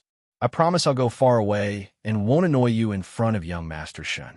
It's fine if you send people to arrest me, but why did you kill my friend? Lu Shuang questioned anxiously. I'll give you an explanation. I will give you an explanation for this matter. Shen Yin hung up the phone after he finished speaking. Wu Yin looked at her and analyzed. The possibility of Shun Yin doing it is low. It might be one of his subordinates. Lu Shuang's eyes turned red. She looked at Wu Yin and said, He's the boss of that organization, and his subordinate wants to kill me. Even if it's not Shun Yin, it must be Shun Yin's connivance. Otherwise, how would they dare to do it? He's the president of country A. Shuang Yo, it's not as simple as 1 + 1 = 2 in this world, Wu Yin said sincerely. I'm leaving. Lu Shuang's eyes were filled with tears. She walked away without saying anything because she and Wu Yin weren't the only ones here. Wu Yin understood what she meant by, I'm leaving. For the past 2 years, Lu Shuang had been wronged by Shani Yin's side. She wasn't willing to go to Shun Yin's side, but this incident only strengthened her determination to leave. Moreover, she supported Lu Shuang's departure. Since the assassination had started, it wouldn't end. It was too dangerous for a pure girl like Shuang Yo to stay by Shani Yin's side. Alan placed Wu Yin on the sofa and said, You'll reach the shore after midnight. I still have a few friends in City X. I'll get them to pick you up and send you back. I'm worried about you two girls. Wu Yin shook his head. You don't have to trouble your friend. I'll call someone to pick you up. It'll be very safe. Don't worry. It's not troublesome. It's what I should do. You're my girlfriend. Give me a chance to take care of you, Alan said softly. I'm not rejecting you. I think you probably know Cool Girl's identity. The fewer people who know her identity, the better. There will be someone specially coming to pick us up. When we arrive, I'll call you to tell you that we're safe." Seeing that Wu Yin had already made up his mind, Alan knew that he would only make him hate him if he said more. He smiled and nodded. "I'll wait for your call tonight. Don't make me worry." The steamer started after Alan had left, accompanied by the pilot and the steward. Lu Shuang stood at the bow of the ship, looking at the endless sea, his heart heavy. Wu Yin knew that she was in a bad mood, so he didn't call her. It was good to let her calm down. Half an hour later, Lu Shuang walked in and sat beside Wu Yin. He said firmly, "I must get the cooperation with Mo Shui this time. Shen Yin is young but mature. He's very shrewd, and his mind is very meticulous. Since he agreed to let you bring Xiao Bao out for a month, he must have other arrangements." Wu Yin analyzed. "Then what should we do?" Lu Shuang was in a trance for a moment. "I don't want to live with him anymore. I'm afraid of him, and I'm afraid that Xiao Bao will become a person like him. Let's go. Let's go when Shen Yin has his guard down the most." Wu Yin suggested, "As long as I bring Xiao Bao along, he will definitely be on guard." Lu Shuang sighed irritably. "Then don't let him know that you brought Xiao Bao with you." A ray of light flashed in Wu Yin's eyes. "What do you mean? What should I do?" "This Saturday is Mo Shui's daughter's birthday party. There will be many people attending, including Stephen.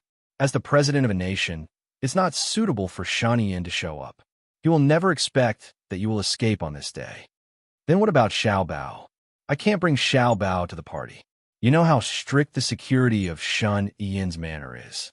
Aunt Yang and Aunt Zhang have been guarding it. They have to report every little thing. Moreover, they never bring Xiao Bao out of the manor." Lu Shuang was upset. "Actually, the best way is for you to leave first and stay in D Nation for a year. On the one hand, you can settle down in D Nation. On the other hand, Shen Yin's energy will be focused on finding you, and I will have a chance to steal the child," Wu Yin suggested. "If so, Shen Yin will definitely not let you go." "I can't do that. After I negotiate the cooperation, Shen Yin will agree to let me take the child out on a trip." Wu Yin knew that Lu Shuang was worried about her, but the more Lu Shuang sacrificed for her, the worse she felt. It was already 4 o'clock in the morning when they arrived at Shen Yin's manor. Lu Shuang went to bed after seeing the child. She called Alan. "Are you home safely?" Alan asked softly. Wu Yin was silent, and many thoughts flashed through her mind. She wanted to ask Alan for help. After all, Alan was a member of the British royal family. However, she did not know how to repay the favor she owed him. "I'm home." "Alan, will you come back tomorrow?" Wu Yin asked tentatively. "Yes, but not too early. Maybe it will be evening," Alan said apologetically. "See you tomorrow night." Alan laughed. "Okay, see you tomorrow night. It's late, and you are injured. Go to bed. Good night and sweet dreams." "Good night. Sweet dreams." Wu Yin took a shower, but she did not wash her right arm. It was already 5 o'clock in the morning when she lay in bed and fell asleep. She was woken up by hunger. It was 3:15 in the afternoon. After brushing her teeth and washing up, she went to find Lu Shuang. As soon as she entered the door, she saw Shen Yin sitting on the sofa. He was wearing a white shirt, and the collar, cuffs, and lapel were all black. He looked cold and murderous. He stared at the man kneeling on the ground, handed the pistol to Lu Shuang, and said in a low voice, "I'll leave him to you now." Lu Shuang did not even know how to kill a chicken, let alone kill a man. She squatted down in front of the kneeling man. "I won't kill you. I just want to know why you arrested me, and why you didn't let my friends go." The man kneeling on the ground glared at Lu Shuang and said fiercely, "Because you don't deserve it." As soon as he finished speaking, Shen Yin slapped him. The man fell to the ground with great force. Shen Yin looked down at him and said sternly, "It's not up to you to say whether I deserve it or not. It's up to me." A strange look flashed in the eyes of the man kneeling on the ground. He grabbed the pistol from Lu Shuang's hand and pointed it at Lu Shuang. Shen Yin stood in front of Lu Shuang and stared at the man on the ground coldly. "Mr. President, she is not worthy of your protection. You are destroying yourself." The man said angrily. The muscles on Shun Yan's face tightened. She said harshly and coldly, "Put down the pistol, and I will spare your life. I will die as a witness." The man pointed the pistol at his temple and shot. He fell to the ground, but his eyes were still open.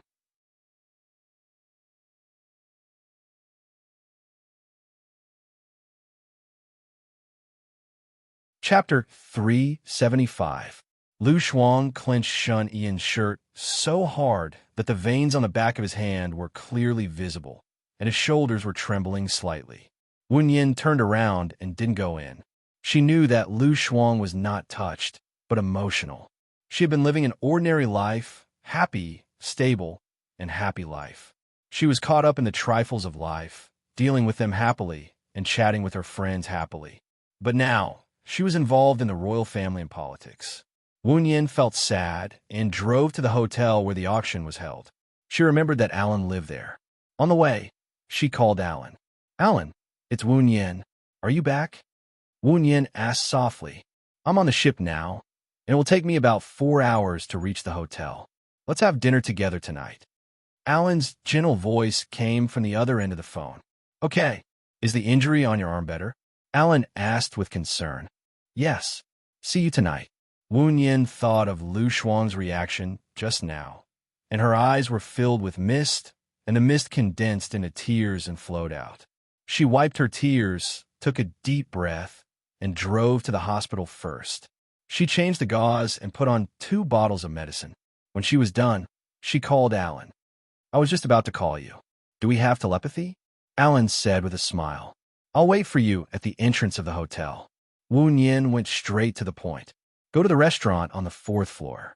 You can sit and rest there, and the music is beautiful. Eat what you want, and don't wait for me. I'll be there in about half an hour." Alan said softly. Wen Yin slightly raised the corner of her mouth. If she had met Alan 10 years ago, she would have fallen deeply in love with him. He was really a perfect lover. However, she was now covered in scars, and her heart had already died on that deserted island. Her biggest wish now was to take care of Xiaoyan. She hung up the phone. 10 minutes after she arrived at the hotel restaurant, Alan came over. He was travel-worn with the humidity of the sea. Because he had not slept for 2 days and 1 night, the dark circles under his eyes were obvious on his snow-white skin, but it did not affect his aristocratic temperament at all. "You must have waited for a long time." "Sorry." Alan pulled out a chair, sat down, and handed her the menu like a gentleman. "Sorry to trouble you, dear. The girl who was responsible for cooking for Stephen is missing. I didn't have enough for breakfast and lunch. You have to order more." Xiaohi had prepared dinner at noon yesterday. They had a good dinner last night. She was worried that Gu Lingqing would find out that Xiaohi was gone. However, Gu Lingqing's reaction was very normal yesterday. Or rather, he often looked so deep that she couldn't see what he was thinking. Anyway, it was good that Gu Lingqing didn't catch Xiaohi. It didn't matter whether he deliberately let Xiaohi go or he didn't find out. "Give me 2 filet steak set, 1 foie gras, 1 fruit salad, 2 blue ocean, 2 borscht, 1 chicken wing, 1 French fries, and a snack platter." "Thank you." Wen Yin ordered the dishes skillfully and looked at Alan. "Do you want anything else?" "I like what you ordered," Alan said politely and handed a blue square jewelry box to Wen Yin. Wen Yin looked at Alan in confusion. "I said I have something for you. You must accept it," Alan said softly. Wen Yin opened the jewelry box and saw the jade necklace, which Alan bought for 13 million. "Didn't your grandmother ask you to buy this? It's not appropriate for you to give it to me." Wen Yin closed the jewelry box. "My grandmother had a jade necklace and gave it to her eldest daughter-in-law. My mother didn't have it. She asked me to buy it for my wife. I think I have decided on you." Alan smiled and looked at Wen Yin with burning eyes. Wen Yin's eyes flashed with panic. "I've only known you for a few days. It's too early to say that I have decided on you. You have to be responsible for your son's mother in the future. You don't know me. I'm more afraid that you'll be taken away by others." Alan smiled. "A woman who can be taken away by others won't be your match. Besides, although this necklace is for your wife, it's different if it's given by you and your grandmother before or after the wedding. Your grandmother wants respect. If I decide to marry you one day, When I go to see your grandmother, I won't ask for this necklace, but recognition, Wu Yin said seriously. The more I get to know you, the more I like you. What should I do? Alan said helplessly. The beginning of love is always good, because under the influence of dopamine, you only see the good points of the other party. As time goes by, you will see more and more flaws, and even the good points from before will become flaws. If one day you accept all my flaws, then you will be the real deal. If one day you accept all my shortcomings, then you will really fall in love with me. Wu Yin smiled and brushed off his confession. I'm looking forward to that day. Alan smiled and didn't force her. The waiter served the dishes. They ordered one after another. Wu Yin ate it and didn't feel hungry anymore. She looked at Alan and said seriously, "Before I say it, can you promise to keep it a secret for me?" Of course. Alan agreed without thinking. Do you know that Yin has a wife? Wu Yin asked. He is a young and outstanding president and politician of country. Apart from seeing him on TV, I've also met him once or twice in real life. He is a man of outstanding charm, and his wife is also graceful and luxurious, Alan commented. Lu Shuang wants to leave Yin with her child. As long as he cooperates with Mo Shui, Yin will let Lu Shuang travel with the child for a month.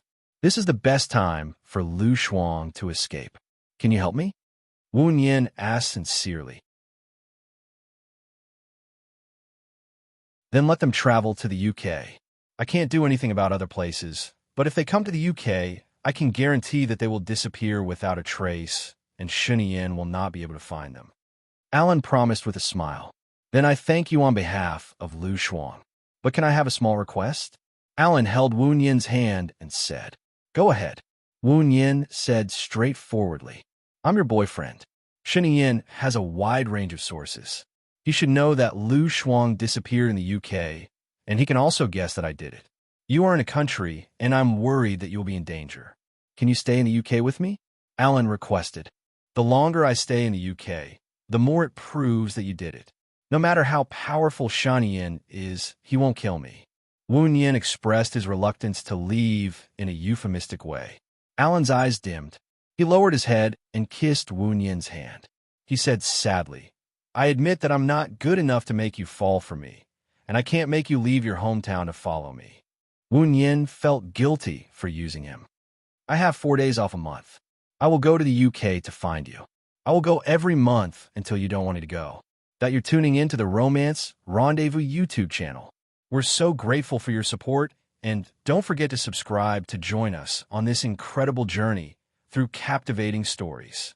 Your generosity through donations truly makes a world of difference, as it's the primary source of revenue that allows me to expand and enhance this channel for you. Thank you from the bottom of my heart for being a part of this adventure.